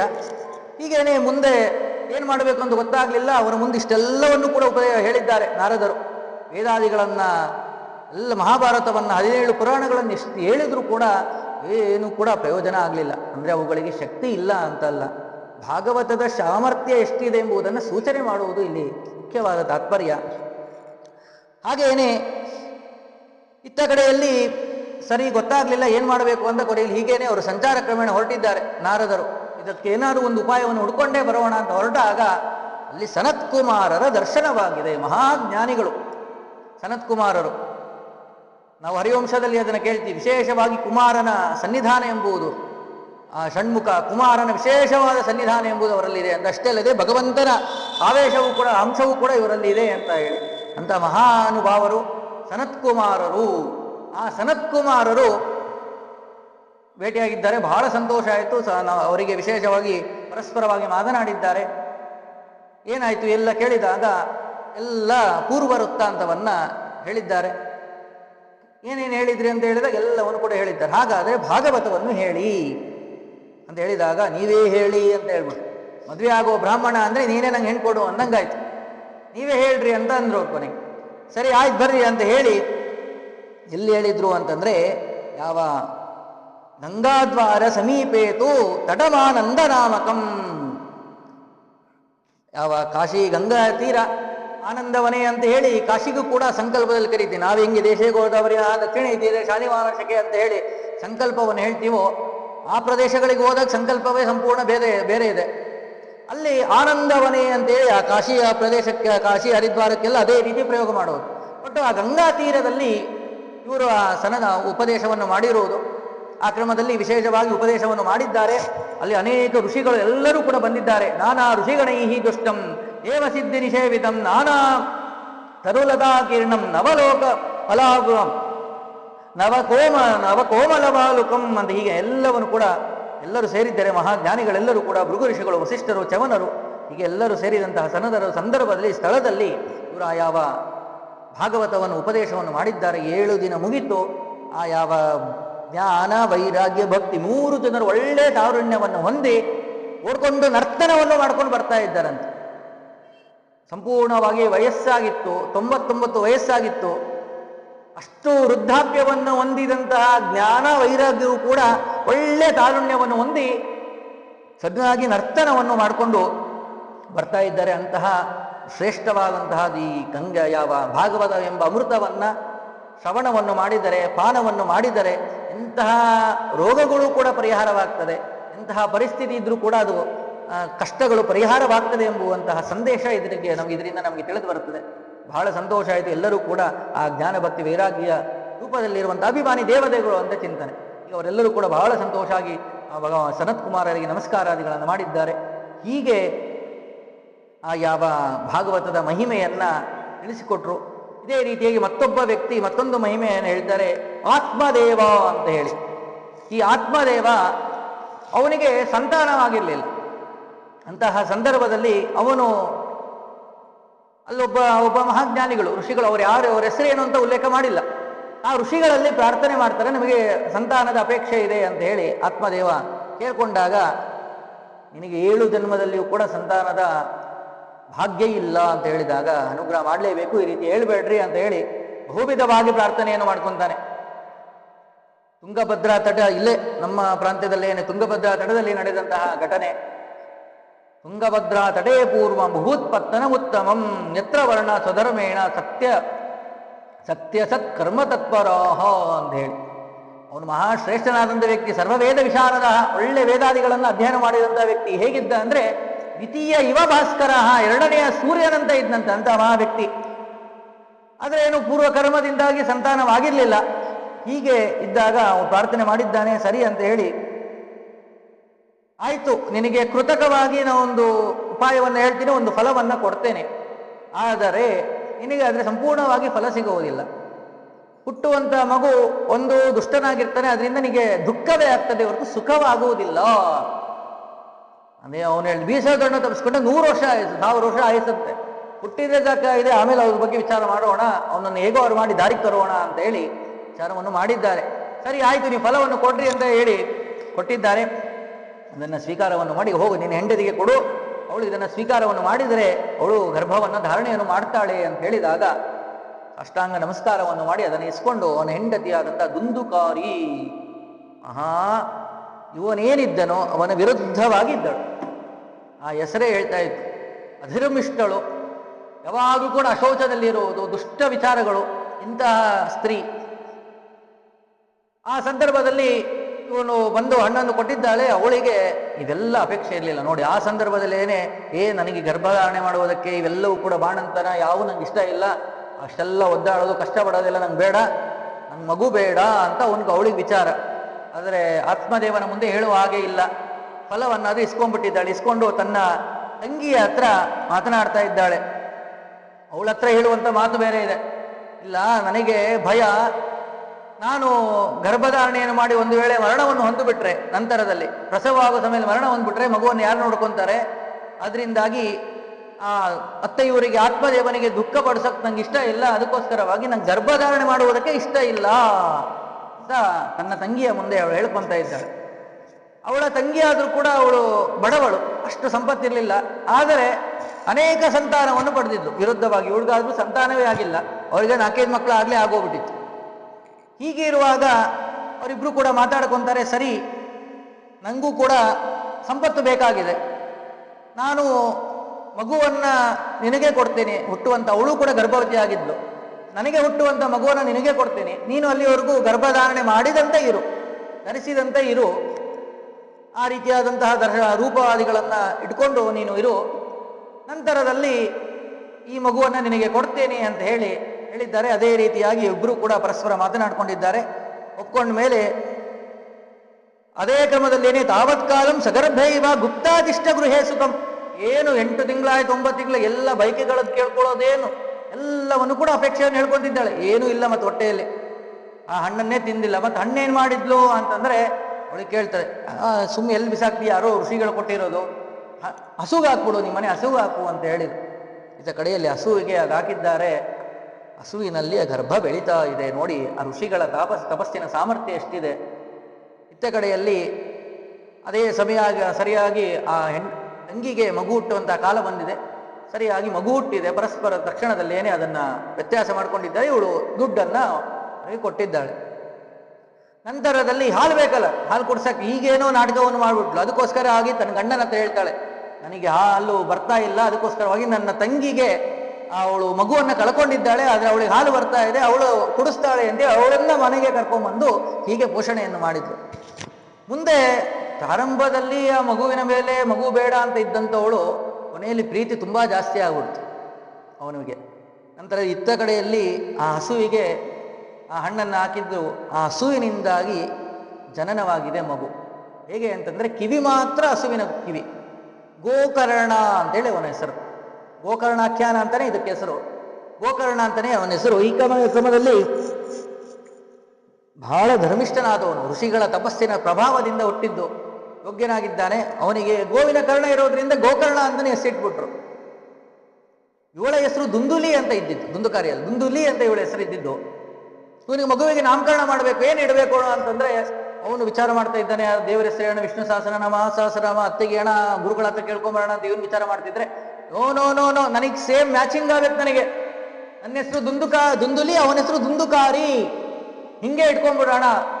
ಬೇಡ ಕಡೆ, ಆ ರೀತಿಯಲ್ಲಿ ಅಹಂಕಾರಿ ಅಂತ ಅನ್ಕೊಂತಾರೆ, ಏನೇನೋ ವಂಚಕಾರಿ ಅನ್ಕೊಂತಾರೆ, ಏನೇನೋ ಅನ್ಕೊಂತಾರೆ, ಏನಾರ ಅನ್ಕೊಳ್ಳಿ, ಮ್ಯಾಚಿಂಗ್ ಆಗ್ಬೇಕು ನನಗೆ, ದುಂದುಕಾರಿ ಅಂತ ಇಡೋಣ ಅಂತ ಹೇಳಿದ್ಲು ಅವಳು. ಸರಿ ಅಂತ ಅವನು ಕೂಡ ಸುಮ್ಮನಾಗಿದ್ದ. ಇತ್ತ ಕಡೆಯಲ್ಲಿ ಬೆಳೀತಾ ಇದ್ದಾಳೆ. ಬಹಳ ದುಷ್ಟ ಕೃತ್ಯಗಳೆಲ್ಲವೂ ಕೂಡ ಅವನಿಂದ ನಡೀತಾ ಇದೆ. ಅವನು ತಂದೆಯ ಗುಣ ಯಾವುದೂ ಬರಕ್ಕೆ ಬಿಡ್ತಾ ಇಲ್ಲ. ಇವಳು ಸಂಪೂರ್ಣವಾಗಿ ತಾಯಿಯ ಗುಣವೇ ಸಂಪೂರ್ಣವಾಗಿ ಬರುವಂತೆ ಅವಳು ನಡ್ಕೊತಾ ಇದ್ದಾಳೆ. ಅವಳನ್ನ ಆ ಹುಡುಗನನ್ನ ನಡೆಸ್ಕೊತಾ ಇದ್ದಾಳೆ. ಇತ್ತ ಕಡೆಯಲ್ಲಿ ಗೋಕರ್ಣ ಆತ್ಮದೇವನ ರೀತಿ ಒಳ್ಳೆ ಸದ್ಧರ್ಮನಿಷ್ಠನಾದಂಥ ವ್ಯಕ್ತಿ ಆಗ್ತಾ ಇದ್ದಾನೆ. ಹೀಗೆ ಚೆನ್ನಾಗಿ ಇಬ್ಬರೂ ಕೂಡ ಬೆಳೀತಾ ಇದ್ದಾರೆ. ಇವನಿಂದಾಗಿ ದೊಡ್ಡದಾದಂಥ ದುಷ್ಟಕೃತ್ಯಗಳೆಲ್ಲವೂ ಕೂಡ ಪ್ರಾರಂಭವಾಗಿ ಸಣ್ಣ ವಯಸ್ಸಿನಿಂದಲೇ ಪಾಪಕೃತ್ಯಗಳನ್ನೆಲ್ಲ ಮಾಡುವುದಕ್ಕೆ ಪ್ರಾರಂಭ ಮಾಡಿದ್ದ. ಹೀಗೇನೆ ನಡೀತಾ ಇತ್ತು. ಕೆಲವು ದಿನಗಳಾದ ನಂತರದಲ್ಲಿ ಗೊತ್ತಾಯಿತು, ಇಷ್ಟೇ ಆದರೆ ನನ್ನ ಜೀವನ ವ್ಯರ್ಥ ಆಗತ್ತೆ ಎಂದು ಗೋಕರ್ಣ ಅವನು ತಂದೆ ಉಪದೇಶವನ್ನು ಮಾಡ್ತಾನೆ, ನೀನು ಹೊರಡು, ಇಲ್ಲೇ ಇದ್ಬೇಡ, ತೀರ್ಥಯಾತ್ರೆಗೆ ಹೋಗು, ದಶಮಸ್ಕಂದವನ್ನು ಶ್ರವಣವನ್ನು ಮಾಡ್ತಾ ಅದನ್ನು ಚಿಂತನೆಯನ್ನು ಮಾಡ್ತಾ ಜೀವನವನ್ನು ಸಾರ್ಥಕ ಮಾಡ್ಕೋ ಅಂತ ಹೇಳಿ ಕೊಟ್ಟು ಕಳಿಸಿದ್ದಾರೆ. ಅವನು ತೀರ್ಥಯಾತ್ರೆಗೋಸ್ಕರವಾಗಿ ಅವನು ಹೊರಟು ಹೋದ. ಇತ್ತ ಕಡೆಯಲ್ಲಿ ಕೆಲವು ದಿನಗಳ ನಂತರದಲ್ಲಿ ಯಾವ ಆತ್ಮದೇವನು ಕೂಡ ಮರಣವನ್ನು ಹೊಂದಿದ. ಇವನು ಅನೇಕ ದುಷ್ಟಕೃತ್ಯಗಳನ್ನೇ ಮಾಡ್ತಾ ಜೀವನ ಮಾಡ್ತಾ ಇದ್ದಾನೆ. ಕೊನೆಯಲ್ಲಿ ಸಂಪತ್ತೆಲ್ಲವೂ ಕೂಡ ನಾಶವಾಯಿತು. ಆಗ ತನ್ನ ತಾಯಿ ಹತ್ರ ದುಡ್ಡನ್ನು ಕೇಳುವುದಕ್ಕೆ ಪ್ರಾರಂಭವನ್ನು ಮಾಡಿದ. ಅವಳು ಎಲ್ಲಿ ಇರೋ ತನಕ ಕೊಟ್ಟಳು. ಆಮೇಲೆ ಏನು ಇಲ್ಲದೆ ಇದ್ದಾಗ ಕೊನೆಗೆ ಅವಳನ್ನೇ ಸಂಹಾರವನ್ನು ಮಾಡಿಬಿಟ್ಟಿದ್ದ. ದುಂದುಲಿಯನ್ನೇ ಸಂಹಾರವನ್ನು ಮಾಡಿದ. ಆಮೇಲೆ ಅನೇಕ ದುಷ್ಟ ಚಟಗಳು ಅಂತ ಏನೇನಿದೋ ಎಲ್ಲ ಜೂಜಾಡುವುದಾಗಲಿ, ಸುರಾಪಾನಾದಿಗಳನ್ನು ಮಾಡುವುದು, ವೇಶ್ಯಾಸ್ತ್ರೀಯರ ಸಂಘ ಎಲ್ಲವನ್ನು ಕೂಡ ಮಾಡುವುದಕ್ಕೆ ಪ್ರಾರಂಭ ಮಾಡಿದ. ಕೊನೆಯಲ್ಲಿ ಆ ವೇಶ್ಯಾಸ್ತ್ರೀಯರೆಲ್ಲ ದುಡ್ಡು ತೊಂಬ ಅಂತ ಹೇಳಿ ಬಹಳವಾಗಿ ಇವನನ್ನು ಇಡಿಸೋದಕ್ಕೆ ಪ್ರಾರಂಭ ಮಾಡಿದ್ದು. ಸಂಪೂರ್ಣವಾಗಿ ಅವನನ್ನು ಕಾಮೋದ್ರೇಕನಾಗಿ ಮಾಡಿಟ್ಬಿಟ್ರು. ಕೊನೆಯಲ್ಲಿ ಹೋಗಿ ಕಳ್ಳತನವನ್ನು ಮಾಡ್ಕೊಂಬಂದ. ಕಳ್ಳತನವನ್ನು ಮಾಡಿಕೊಂಡು ರಾಜನ ಕೋಶದಿಂದಾಗಿ ಕಳ್ಳತನವನ್ನು ಮಾಡಿಕೊಂಡು ಬಂದು ಆ ಸಂಪತ್ತನ್ನೆಲ್ಲ ಸುರಿದ. ಆಗ ಇವರಿಗೆ ಭಯ ಅವರಿಗೆ ಪ್ರಾರಂಭವಾಯಿತು. ಯಾರಿಗೆ? ವೇಶ್ಯಾಸ್ತ್ರೀಯರಿಗೆ. ಇವರು ರಾಜಕೋಶವನ್ನು ತಂದಿದ್ದಾರೆ, ಇವತ್ತಿಲ್ಲ ನಾಳೆ ನಾವು ನಾಶವಾಗುವಂಥ ಪರಿಸ್ಥಿತಿ ಬರ್ತದೆ ಇವನಿಂದ, ಅದಕ್ಕೋಸ್ಕರವಾಗಿ ಇವನನ್ನೇ ನಾಶ ಮಾಡಿಬಿಡೋಣ ಅಂತ ಹೇಳಿ ಚೆನ್ನಾಗಿ ಉರುತ್ತಿರುವಂಥ ಕೆಂಡದಲ್ಲಿ ಹಾಕಿ ಇವನನ್ನು ಕೊಂದು ಬಿಡ್ತಾರೆ. ಆದರೆ ಇವನಿಗೆ ಅಂಥ ಪಿಶಾಚಿಯಾಗಿ ಕುಳಿತುಕೊಂಡ. ಇತ್ತ ಕಡೆಯಲ್ಲಿ ಈ ವಿಷಯ ಗೋಕರ್ಣನಿಗೆ ತಿಳಿದು ಬಂತು, ಇವನು ಮರಣವನ್ನು ಹೊಂದಿದ್ದಾನೆ ಅಂತ ಹೇಳಿ.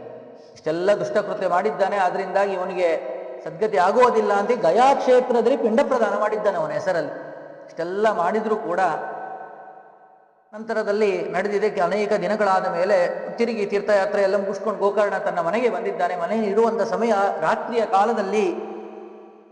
ಆಗ ಅವನಿಗೆ ಅನೇಕ ರೀತಿಯಾದಂಥ ವಿಶಿಷ್ಟವಾದಂಥ ರೂಪಗಳೆಲ್ಲವೂ ಕೂಡ ಕಾಣ್ತಾ ಇದೆ. ಬಾಗಿಲು ತಟ್ಟೋದು, ತೆಗೆದರೆ ಒಂದ್ಸತಿ ಹುಲಿ ಕಂಡಂಗಾಗೋದು, ಒಂದ್ಸತಿ ಸಿಂಹ ಕಂಡಂಗಾಗೋದು, ಈಗ ಅನೇಕ ಬೇರೆ ಬೇರೆ ರೂಪಗಳೆಲ್ಲವೂ ಕೂಡ ಕಾಣ್ತಾ ಇದೆ. ಈ ಸಂದರ್ಭದಲ್ಲಿ ಅವನು ಮಹಾಧರ್ಮಿಷ್ಠನಾದವನು, ತಪಸ್ವಿ ಆದವನು, ಅವನಿಗೆ ಯಾವುದಕ್ಕೂ ಕೂಡ ಎದುರಲಿಲ್ಲ. ಯಾರು ನೀನು ಅಂತ ಹೇಳಿ ಇದು ಮಾಡಿದಾಗ, ನಾನು ಬೇರೆ ಯಾರೂ ಅಲ್ಲ, ನಾನು ನಿನ್ನ ತಮ್ಮ ದುಂದುಕಾರಿ ನಾನು ಎಂಬುದಾಗಿ ಹೇಳಿದ್ದಾನೆ. ನನಗೆ ಈ ರೀತಿ ಪರಿಸ್ಥಿತಿ ಬಂದಿದೆ, ಸದ್ಗತಿನೇ ಆಗಿಲ್ಲ, ಒದ್ದಾಡ್ತಾ ಇದ್ದೀನಿ, ನನಗೆ ಅನುಗ್ರಹವನ್ನು ಮಾಡು ಅಂತ ಹೇಳಿ ಭಕ್ತಿಯಿಂದ ಅವನು ಪ್ರಾರ್ಥನೆ ಮಾಡಿಕೊಂಡಿದ್ದಾನೆ. ಆಗ ನಿನ್ನ ಹೆಸರಿನಲ್ಲಿ ನಾನು ಗಯಾಕ್ಷೇತ್ರದಲ್ಲಿ ಶ್ರಾದ್ದ ಮಾಡಿದ್ದೀನಿ ಅಂತಂದರೆ ಅವನು ಹೇಳ್ತಾನೆ, ದುಂದುಕಾರಿ, ಗಯಾ ಶ್ರಾದ್ದ ಶತೇನಾಪಿ ಮುಕ್ತಿರ್ಮೇನ ಭವಿಷ್ಯತಿ. 100 ಬಾರಿ ಗಯಾಕ್ಷೇತ್ರಕ್ಕೆ ಹೋಗಿ ಪಿಂಡ ಪ್ರದಾನ ಮಾಡಿದ್ರೂ ಕೂಡ ನನಗೆ ತೃಪ್ತಿ ಆಗುವುದಿಲ್ಲ, ಸದ್ಗತಿ ಆಗುವುದಿಲ್ಲ. ಅಷ್ಟು ದೊಡ್ಡದಾದಂತಹ ಮಾತೃವನನ ಏನೇನು ದುಷ್ಟಕೃತ್ಯಗಳು ಪಾಪಕರ್ಮಗಳು ಅಂತಿದೆ ಎಲ್ಲವನ್ನು ಕೂಡ ಮಾಡಿ ಮುಗಿಸ್ಬಿಟ್ಟಿದ್ದೇನೆ. ಅದಕ್ಕೋಸ್ಕರವಾಗಿ ನನಗೆ ಇದರಿಂದ ಎಲ್ಲ ಸದ್ಗತಿ ಆಗೋದೇ ಇಲ್ಲ, ನೀನೇ ಏನಾದರೂ ಮಾಡಬೇಕು ಅಂತ ಹೇಳಿ ಪ್ರಾರ್ಥನೆ ಮಾಡಿದ್ದಾನೆ. ಆ ಸಂದರ್ಭದಲ್ಲಿ 7 ದಿನಗಳ ಪರ್ಯಂತರವಾಗಿ ನೋಡಿ ಎಷ್ಟು ಪ್ರೀತಿ ಆ ಗೋಕರ್ಣನಿಗೆ. 7 ದಿನಗಳ ಪರ್ಯಂತರವಾಗಿ ತಪಸ್ಸನ್ನು ಮಾಡಿದ್ದಾನೆ ಕುಳಿತು. ವಿಶೇಷವಾಗಿ ಘೋರವಾದ ತಪಸ್ಸನ್ನು ಮಾಡಿದಾಗ ಅವನಿಗೆ ಆಕಾಶವಾಣಿ ಆಗಿದೆ, ಒಳ್ಳೆಯ ಮಾರ್ಗದಲ್ಲೇ ಇದೆಯಾ, ನೀನು ಹೊರಡು, ನಿನಗೆ ದಾರಿ ಸಿಗ್ತದೆ ಅಂತ ಹೇಳಿ. ಹೀಗೇನೆ ಅವನು ವಿಚಾರವನ್ನು ಮಾಡ್ತಾ ಇದ್ದಾನೆ, ಏನು ಮಾಡಬೇಕು ಅಂತ. ಹೀಗೇನೆ ನಂತರ ಸಂದರ್ಭದಲ್ಲಿ ಅವನಿಗೆ ತಿಳಿದಿದೆ, ಭಾಗವತವನ್ನು ಉಪದೇಶವನ್ನು ಮಾಡು, ಭಾಗವತ ಉಪನ್ಯಾಸವನ್ನು ಮಾಡು ಅಂತ ಕೇಳಿದಾಗ ಸರಿ ಅಂತೇಳಿ ಅವನು ಭಾಗವತವನ್ನು ಹೇಳಿದ್ದಾನೆ. ಎಲ್ಲ ಜನರು ಕೂಡ ಬಂದಿದ್ದಾರೆ. ಕುಳಿತುಕೊಂಡು ಇವನು ಅದಕ್ಕೆ ರೂಪ ಇರೋದಿಲ್ಲ, ಅದರಿಂದ ಯಾವ ರೂಪ ಇಲ್ಲದೆ ಇರೋದ್ರೆ ಗಾಳಿಯಲ್ಲಿ ಅಡ್ಡಾಡ್ತಿರುತ್ತೆ. ಹೇಗಿರೋದು ಅಂದರೆ ಒಂದು ಬಿದಿರಿನ ಕೋಲನ್ನು ಇಟ್ಟಿದ್ದಾರೆ, ಗಂಟಲ್ಲಿ ಇರ್ತದೆ. ಈಗ ನಾವು ಸಾಮಾನ್ಯವಾಗಿ ಎತ್ತಿಗಳು ಸ್ವಾಮಿಗಳ ಹತ್ತಿರ ಒಂದು ಕೋಲುಗಳು ಇರ್ತದೆ, ಗಂಟುಗಳಿರ್ತದೆ, 1 2 3 4 ಇವೆಲ್ಲ ಗಂಟುಗಳಲ್ಲೇ ಇರ್ತವೆ. ಆ ರೀತಿಯಾಗಿ ಕೋಲನ್ನು ಒಂದು ಕಡೆ ಇಟ್ಟಿದ್ದಾರೆ, ಅದರಲ್ಲಿ ಬಂದು ಅದು ಸನ್ನಿಹಿತವಾಗಿದೆ. ಇವನು ಭಾಗವತವನ್ನು ಶುರು ಮಾಡಿದ್ದಾನೆ. 7 ದಿನಗಳ ಪರ್ಯಂತರವಾಗಿ ಹೇಳಿರುವುದು. ಅದರಲ್ಲಿ ಒಂದೊಂದು ದಿನವೂ ಕೂಡ ಹೇಳ್ತಾ ಪ್ರತಿನಿತ್ಯವೂ ಉಪನ್ಯಾಸ ಮುಗಿಬೇಕು. ನಂತರದಲ್ಲಿ ಆ ಗಂಟು ಡಬ್ ಅಂತ ಹೊಡೆದೋಗ್ತಾ ಇತ್ತು. ಜನ ಎಲ್ಲರೂ ಕೂಡ ಆ ಮೊದಲೇ ದಿನ ಒಂದು 10-15 ಜನ ಇದ್ರು. ಉಪನ್ಯಾಸ ಮುಗಿದ ಮೇಲೆ ಆ ಡಬ್ ಅಂತ ಹೊಡೆದಿದ್ದು ನೋಡೋದಕ್ಕೋಸ್ಕರವೇ ಮಾರನೇ ದಿನ 30 ಆಯ್ತು. ಅದು ಕೊನೆಗೆ 7 ದಿನ ಅಷ್ಟೊತ್ತಿಗೆ ಸಂಪೂರ್ಣ ಹಾಲ್ ಏನಿತ್ತು ಅದೆಲ್ಲ ತುಂಬ ಹೊರಗಡೆ ಎಲ್ಲ ಜನ ನಿಂತ್ಕೊಂಡು ಕಾಯ್ತಾ ಇದ್ರಂತೆ. ಅಷ್ಟು ಪ್ರತಿನಿತ್ಯವೂ ಕೂಡ ಪ್ರತಿನಿತ್ಯವೂ ಅದನ್ನು ಶ್ರವಣ ಮಾಡ್ತಾ ಆ ಗಂಟು ಹೊಡಿತಾ ಹೋಯ್ತು. ಏನಂದರೆ ಅವ್ರ ಪಾಪ ಎಲ್ಲವೂ ಕೂಡ ಹೀಗೆ ಪರಿಹಾರವಾಗ್ತಾ ಇದೆ ಅಂತ ಅರ್ಥ. ಹಾಗೆ ಆ 7 ದಿನ ಆಯಿತು. 7 ದಿನ ಆದ ನಂತರದಲ್ಲಿ ಸಂಪೂರ್ಣವಾಗಿ ಅವನು ಮಾಡಿದಂತಹ ಎಲ್ಲ ದೋಷಗಳು ಕೂಡ ಪರಿಹಾರವಾಗಿದೆ. ಹೇಗೆ ಇದನ್ನು ಶ್ರವಣವನ್ನು ಮಾಡದ? ಅವನಿಗಂತೂ ಆಹಾರ ಇಲ್ಲ, ಏನಿಲ್ಲ, ಒಂದು ಪಿಶಾಚಿಯಾಗಿರುವುದು. ಅದರಿಂದಾಗಿ ಅವನು ಭಕ್ತಿಯಿಂದ ಶ್ರವಣವನ್ನು ಮಾಡಿದ್ದ. ಆಯ್ತು, 7 ದಿನ ಆಯಿತು, ವಿಮಾನವೇ ಬಂತು, ಅವನನ್ನು ಕರೆದುಕೊಂಡು ಹೋಯಿತು. ದೊಡ್ಡ ಸದ್ಗತಿನೇ ಆಗೋಗ್ಬಿಡ್ತು ಅವನಿಗೆ. ಸ್ವರ್ಗದಿಂದ ವಿಮಾನವೇ ಬಂದು ಕರ್ಕೊಂಡು ಹೋಗೋದಂದರೆ ಎಂಥ ದೊಡ್ಡ ಪುಣ್ಯ. ಆದರೆ ಆ ಸಂದರ್ಭದಲ್ಲಿ ಅನೇಕ ಜನರು ಸೇರಿದ್ದು. ಅವರೆಲ್ಲರೂ ಕೂಡ ನಮ್ಮನ್ನು ಕರ್ಕೊಂಡು ಹೋಗ್ರಿ ಅಂದರೆ, ಇಲ್ಲ, ನಿಮ್ಮನ್ನ ಯಾರನ್ನೂ ಕೂಡ ಕರ್ಕೊಂಡು ಹೋಗುವುದಿಲ್ಲ. ನಾವು ಶ್ರವಣ ಮಾಡಿದ್ದೇವೆ ಅಂತಂದರೆ ಆಗ ಹೇಳ್ತಾರೆ, ನೀವು ಕೇವಲ ಶ್ರವಣವನ್ನು ಮಾಡಿದ್ದೀರಾ, ಅವರು ಮನನವನ್ನು ಮಾಡಿಕೊಂಡಿದೆ ಅದು. ಯಾಕಂದರೆ ಪ್ರಾಯಶ್ಚಿತ್ತ ಪಾಪ ಪ್ರಜ್ಞೆ ಇದೆ, ಅದಕ್ಕೋಸ್ಕರವಾಗಿ ಸಂಪೂರ್ಣವಾಗಿ ನಾವು ಕೂಡ ಶ್ರವಣಾದಿಗಳನ್ನು ಮಾಡ್ತೀವಿ. ಹೊರಗಡೆ ಹೋದ ತಕ್ಷಣ ಮರ್ತು ಬಿಡ್ತೀವಿ ಎಲ್ಲ ವಿಷಯವನ್ನು ಕೂಡ. ಹೆಂಗೇಳಿ ಆಚಾರ ಭಾರಿ ಹೇಳಿದ್ರು ಏನು ಹೇಳಿದ್ರು ಅದು ಆಚಾರ ಬಾಯಲ್ಲೇ ಕೇಳಬೇಕು, ಮತ್ತೆ ನಮಗೆ ಕೇಳಬೇಡ್ರಿ ನೀವು, ಅದನ್ನು ಆಚಾರ ಬಾಯಲ್ಲೇ ಕೇಳಬೇಕು ಅಂತ. ಹೀಗೆ ಅದನ್ನು ಶ್ರವಣವನ್ನು ಮಾಡ್ತೀವಿ, ಅದನ್ನು ಬಿಟ್ಟು ಬಿಡ್ತೀವಿ. ಆದರೆ ಅದಕ್ಕೆ ಪಾಪದ ಪ್ರಾಯಶ್ಚಿತ್ತವಿತ್ತು, ಪಾಪ ಪ್ರಜ್ಞೆ ಇತ್ತು. ಅಂದರೆ ಪಾಪ ಪ್ರಜ್ಞೆ ಇದ್ದವ್ರು ಮಾತ್ರ ಕೇಳಬೇಕು ಅಂತಲ್ಲ, ಅದು ದೃಷ್ಟಾಂತವನ್ನು ಕೊಟ್ಟಿದ್ದಾರೆ. ಹಾಗೆ ಅದನ್ನು ಭಕ್ತಿಯಿಂದ ಅದು ಕೇಳಿ ಅದನ್ನು ಚಿಂತನೆಯನ್ನು ಮಾಡಿದ್ದರ ಪ್ರಭಾವವಾಗಿ ಅವರಿಗೆ ಸದ್ಗತಿ ಆಯಿತು. ನೀವು ಕೂಡ ಅದನ್ನು ಭಕ್ತಿಯಿಂದ ಶ್ರವಣವನ್ನು ಮಾಡಿ ನಿಮಗೂ ಕೂಡ ಸದ್ಗತಿ ಆಗ್ತದೆ ಎಂಬುದಾಗಿ ಹೇಳಿದರು. ಅದೇ ರೀತಿ ಅವರು ಕೂಡ ವಿಶೇಷವಾಗಿ ಅದನ್ನು ಎಲ್ಲರೂ ಕೂಡ ಮತ್ತೊಮ್ಮೆ ಎಲ್ಲರೂ ಕೂಡ ಶ್ರವಣವನ್ನು ಮಾಡಿದ್ರು ಎಂಬುದಾಗಿ ಕೇಳ್ತೀವಿ. ಹೇಗೆ ಇದನ್ನು ಶ್ರವಣವನ್ನು ಮಾಡಬೇಕು ಅಂತಂದರೆ ಭಾಗವತವನ್ನು ಅದನ್ನು ಹೇಳ್ತಾರೆ, ಉಪೋಷ್ಯ ಸಪ್ತರಾತ್ರಂ ವೈ, ಉಪವಾಸವನ್ನು ಮಾಡಿ ಕೇಳಬೇಕು. ಉಪವಾಸವನ್ನು ಮಾಡಿ ಕೇಳುವಷ್ಟೆಲ್ಲ ಶಕ್ತಿ ಸಾಮರ್ಥ್ಯ ಇರೋದಿಲ್ಲ. ಅದಕ್ಕೆ ಹೇಳ್ತಾರೆ ಶಕ್ತಿಶ್ಚೇತ್ ಉಪವಾಸಂ, ಶಕ್ತಿ ಅಷ್ಟೆಲ್ಲ ಸಾಮರ್ಥ್ಯ ಇದ್ರೆ ಮಾತ್ರ ಉಪವಾಸವನ್ನು ಮಾಡಬೇಕಂತ ಇಲ್ವಾ. ಕೊನೆಯಲ್ಲಿ ಘೃತಾಪಾನಂ, ತುಪ್ಪವನ್ನು ತಿಂದು, ಘೃತಪಾನಂ ತುಪ್ಪವನ್ನು ತಿಂದು ಕೇಳಬೇಕು, ಅಥವಾ ಪಯಪಾನಂ ಹಾಲನ್ನು ಕುಡಿದು ಹೀಗೆ ಕೇಳೋದು. ಈಗಾದರೂ ಕೂಡ ಅದನ್ನು ಶ್ರವಣವನ್ನು ಮಾಡಬೇಕಂತ.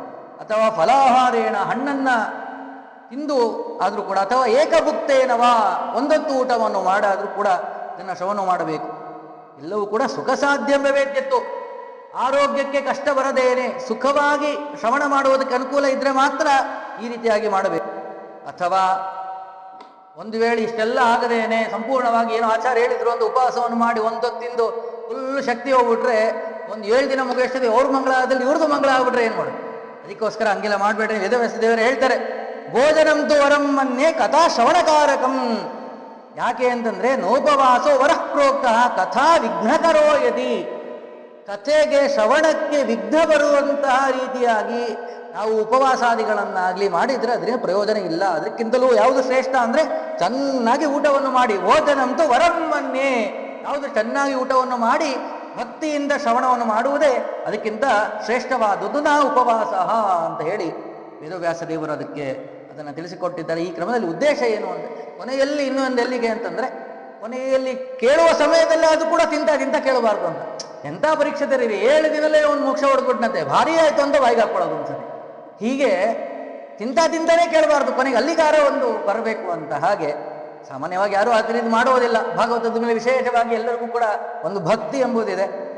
ಆ ಕ್ರಮದಲ್ಲಿ ಈ ಥರ ಶ್ರವಣವನ್ನು ಮಾಡಬೇಕು ಎಂಬುದಾಗಿ ತಿಳಿಸಿಕೊಟ್ರು. ಧನ್ಯೋ ಗೃಹ ಅನುಗ್ರಹಿತೋಸ್ಮಿ, ಹೀಗೇನೆ ಅದನ್ನು ವಿಶೇಷವಾಗಿ ಕೆಲವು ಶ್ರವಣವನ್ನು ಮಾಡಿ ಉಪದೇಶವನ್ನು ಮಾಡಿದರು ಎಂಬುದಾಗಿ ಅದನ್ನು ತಿಳಿಸಿಕೊಟ್ರು. ಅಂತಹ ಶ್ರೇಷ್ಠವಾದದ್ದು ಜನ್ಮಾದ್ಯಸ್ಯ ಯಥೋನ್ಮಯಾದಿತರತಶ್ಚಾರ್ಥೇಶ್ವ ವಿಘ್ನಸ್ವರಾಟ್ ತೇನೇ ಬ್ರಹ್ಮ ಹೃದಯಾದಿಕವೇ ಮುಖ್ಯಂತಿ ಎಂ ಸೂರ್ಯ ತೇಜೋ ಬಾರಿ ಮೃದಾಂ ಯಥಾ ವಿನಿಮಯೋ ಯತ್ರ ತ್ರಿಸರ್ಗೋ ಮೃಷ ಧಾಮ್ನಾ ಸ್ವೇನ ಸದಾ ನಿರಸ್ತ ಕುಹಕಂ ಸತ್ಯಂ ಪರಂ ಧೀಮಹಿ ಎಂಬುದಾಗಿ.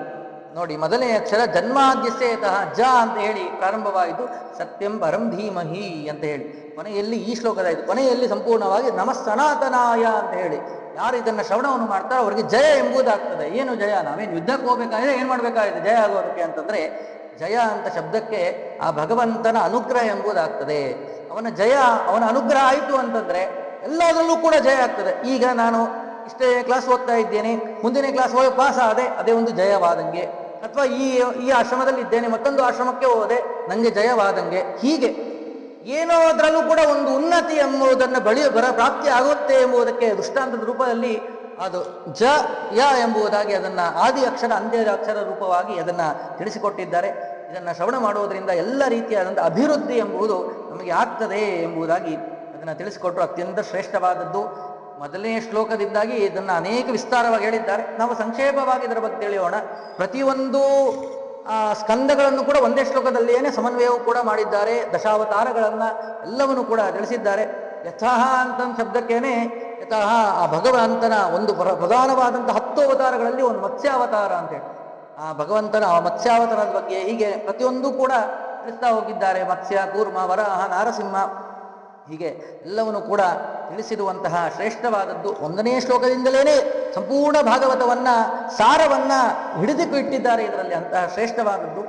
ಹೀಗೇನೆ ಪರೀಕ್ಷಿತ ಮಹಾರಾಜನಿಗೆ ವಿಶೇಷವಾಗಿ ಶುಕಾಚಾರ್ಯರು ಉಪದೇಶ ಮಾಡಿದಂತಹ ಶ್ರೇಷ್ಠವಾದಂತಹ ಗ್ರಂಥ ಸತ್ಯಂ ಪರಂ ಧೀಮಿಹಿ. ಸರ್ವೋತ್ತಮನಾದಂಥ ಭಗವಂತ ನಮಗೆ ಜ್ಞಾನವನ್ನು ಕೊಟ್ಟು ಅನುಗ್ರಹವನ್ನು ಮಾಡಲಿ ಎಂಬುದಾಗಿ ಪ್ರಾರ್ಥನೆ. ಎಂಥವನು ಭಗವಂತ? ಜನ್ಮಾದ್ಯಸ್ಯ ಯತಃ, ಸೃಷ್ಟಿಯಾದಿಗಳನ್ನು ಮಾಡುವುದಕ್ಕೆ ಅತ್ಯಂತ ಸಮರ್ಥನಾದವನು. ಸೃಷ್ಟಿ, ಸ್ಥಿತಿ, ಲಯ, ನಿಯಮನ, ಜ್ಞಾನ, ಅಜ್ಞಾನ, ಬಂಧ, ಮೋಕ್ಷ ಅಂತೇಳಿ 8. ನಮಗೆ ಸಾಮಾನ್ಯವಾಗಿ ನಾವು ತಿಳಿಯೋದು ಸೃಷ್ಟಿ ಆಯಿತು, ಸ್ಥಿತಿ ಆಯಿತು, ಲಯ. ಮಧ್ಯದಲ್ಲಿ ಸೃಷ್ಟಿ, ಸ್ಥಿತಿ, ಲಯ, ನಿಯಮನ ಮಾಡ್ತಾನೆ, ಜ್ಞಾನವನ್ನು ಕೊಡ್ತಾನೆ. ಜ್ಞಾನ, ಅಜ್ಞಾನ, ಜ್ಞಾನಪ್ರದನೂ ಅವನೇ, ಅಜ್ಞಾನಪ್ರದನೂ ಅವನೇ. ಜ್ಞಾನ, ಅಜ್ಞಾನ, ಬಂಧ ಎಲ್ಲ ಸಂಸಾರದ ಬಂಧದಲ್ಲಿ ಏನೇ ಇರೋದು ಅಂದರೆ ಮೋಕ್ಷ. ಹೀಗೆ ಆ ಅಷ್ಟಗಳನ್ನು ಕೂಡ ಕೊಡುವುದಕ್ಕೆ ಸಮರ್ಥನಾದವನು ಸೃಷ್ಟಿ ಆದಿ ಅಷ್ಟಗಳನ್ನು. ಹೇಗೆ ಹೇಳ್ತೀರಿ ಅವ್ನು ಕೊಡ್ತಾನೆ ಅಂತ? ಪ್ರೂಫ್ ಏನು ಅಂತಂದರೆ ಬೇಕಾದಷ್ಟು ಪ್ರೂಫ್ ಇದ್ರಿ ಅಂತಂದರೆ ಎಲ್ಲರೂ ಕೂಡ ಮಾಡ್ತಾರೆ.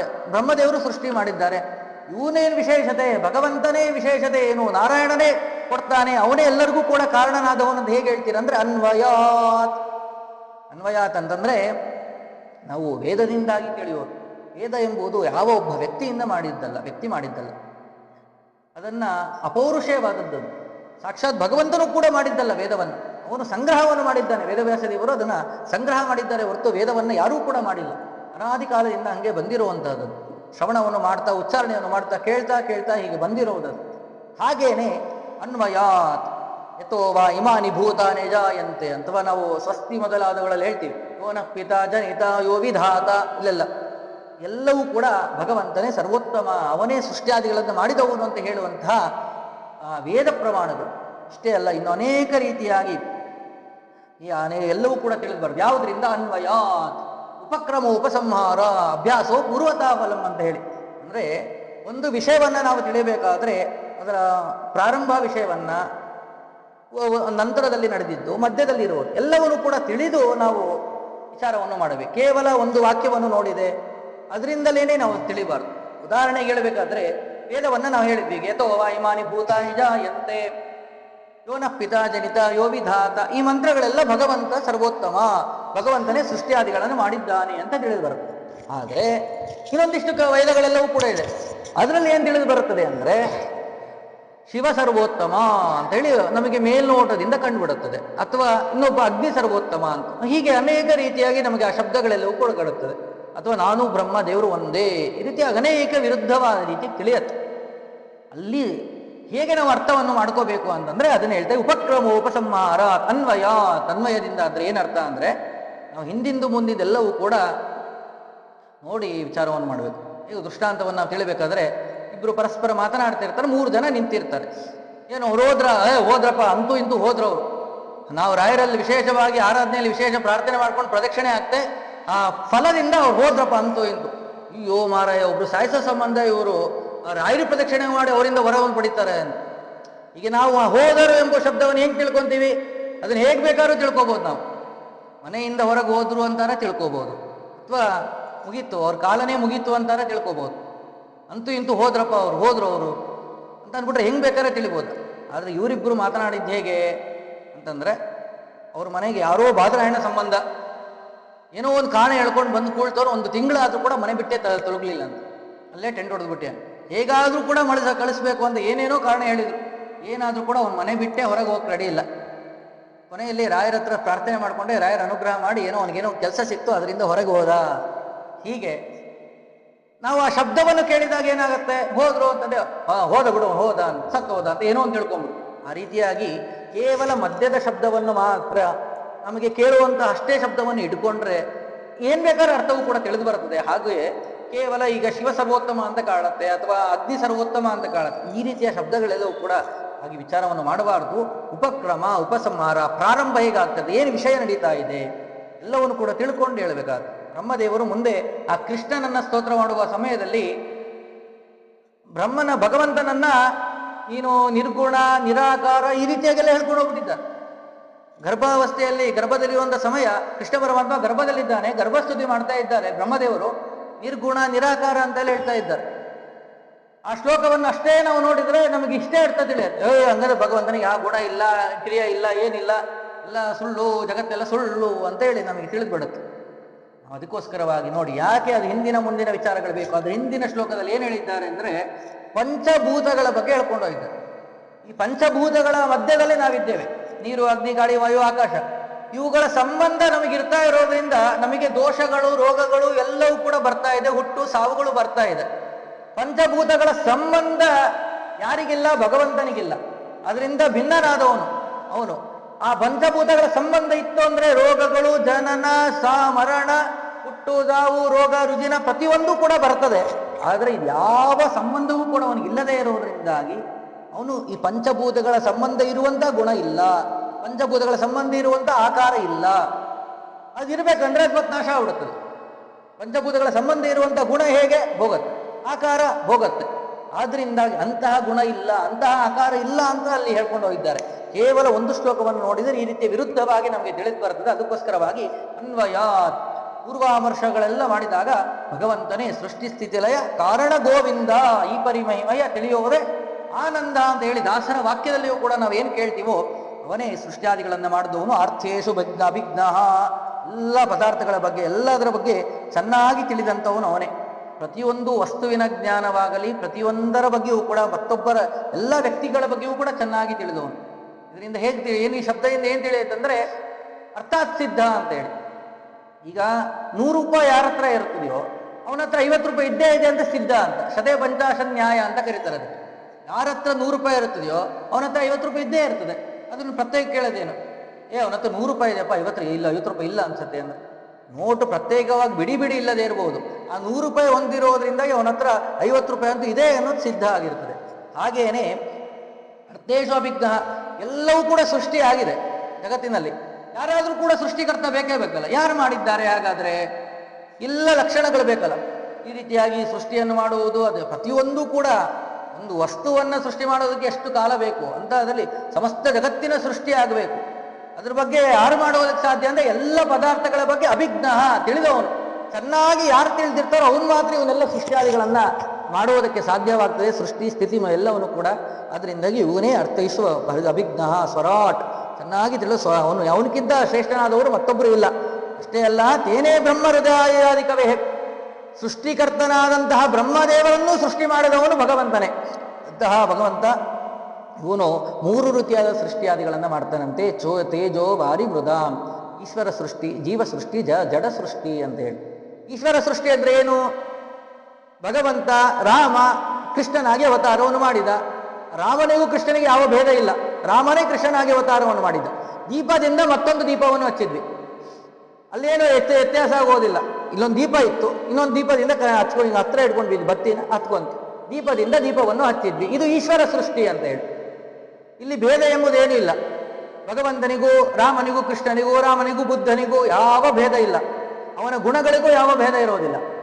ಇನ್ನು ಜೀವ ಸೃಷ್ಟಿ, ಭಗವಂತ ಬ್ರಹ್ಮದೇವರನ್ನು ಸೃಷ್ಟಿ ಮಾಡಿದ, ನಮ್ಮನ್ನು ಸೃಷ್ಟಿ ಮಾಡಿದ, ನಿಮ್ಮನ್ನು ಸೃಷ್ಟಿ ಮಾಡಿದ, ಎಲ್ಲ ಜೀವ ಸೃಷ್ಟಿ, ಎಲ್ಲನೂ ಕೂಡ ಸೃಷ್ಟಿಯನ್ನು ಮಾಡಿದ್ದ. ಇನ್ನು ಜಡ ಸೃಷ್ಟಿ, ಬೆಟ್ಟಗಳನ್ನು, ಪ್ರಕೃತಿಯನ್ನು ಏನೇ ನೋಡ್ತಾ ಇದ್ದೀವಲ್ಲ ಜಗತ್ತಿನಲ್ಲಿ, ಬೆಟ್ಟ ಗುಡ್ಡಗಳನ್ನು, ಮಣ್ಣು ಕಲ್ಲುಗಳು ಎಲ್ಲವನ್ನು ಕೂಡ ಹೀಗೆ 3 ರೀತಿಯಾಗಿ ಸೃಷ್ಟಿಯಾದಿಗಳನ್ನು ಭಗವಂತ ಮಾಡಿದ್ದಾನೆ. ತೇಜೋ ವಾರಿ ಮೃದಾಂ, ಅದಕ್ಕೆ ಮೃದಾಂ ವೃತ್ತೆ ಘಟವಾಗಿ ಪರಿಣಾಮ ಹೊಂದಿತು ಅಂತ. ಪ್ರಕೃತಿಯನ್ನು ಉಪಯೋಗಿಸಿ, ಪ್ರಕೃತಿ ನಿತ್ಯ ಮತ್ತಿದು.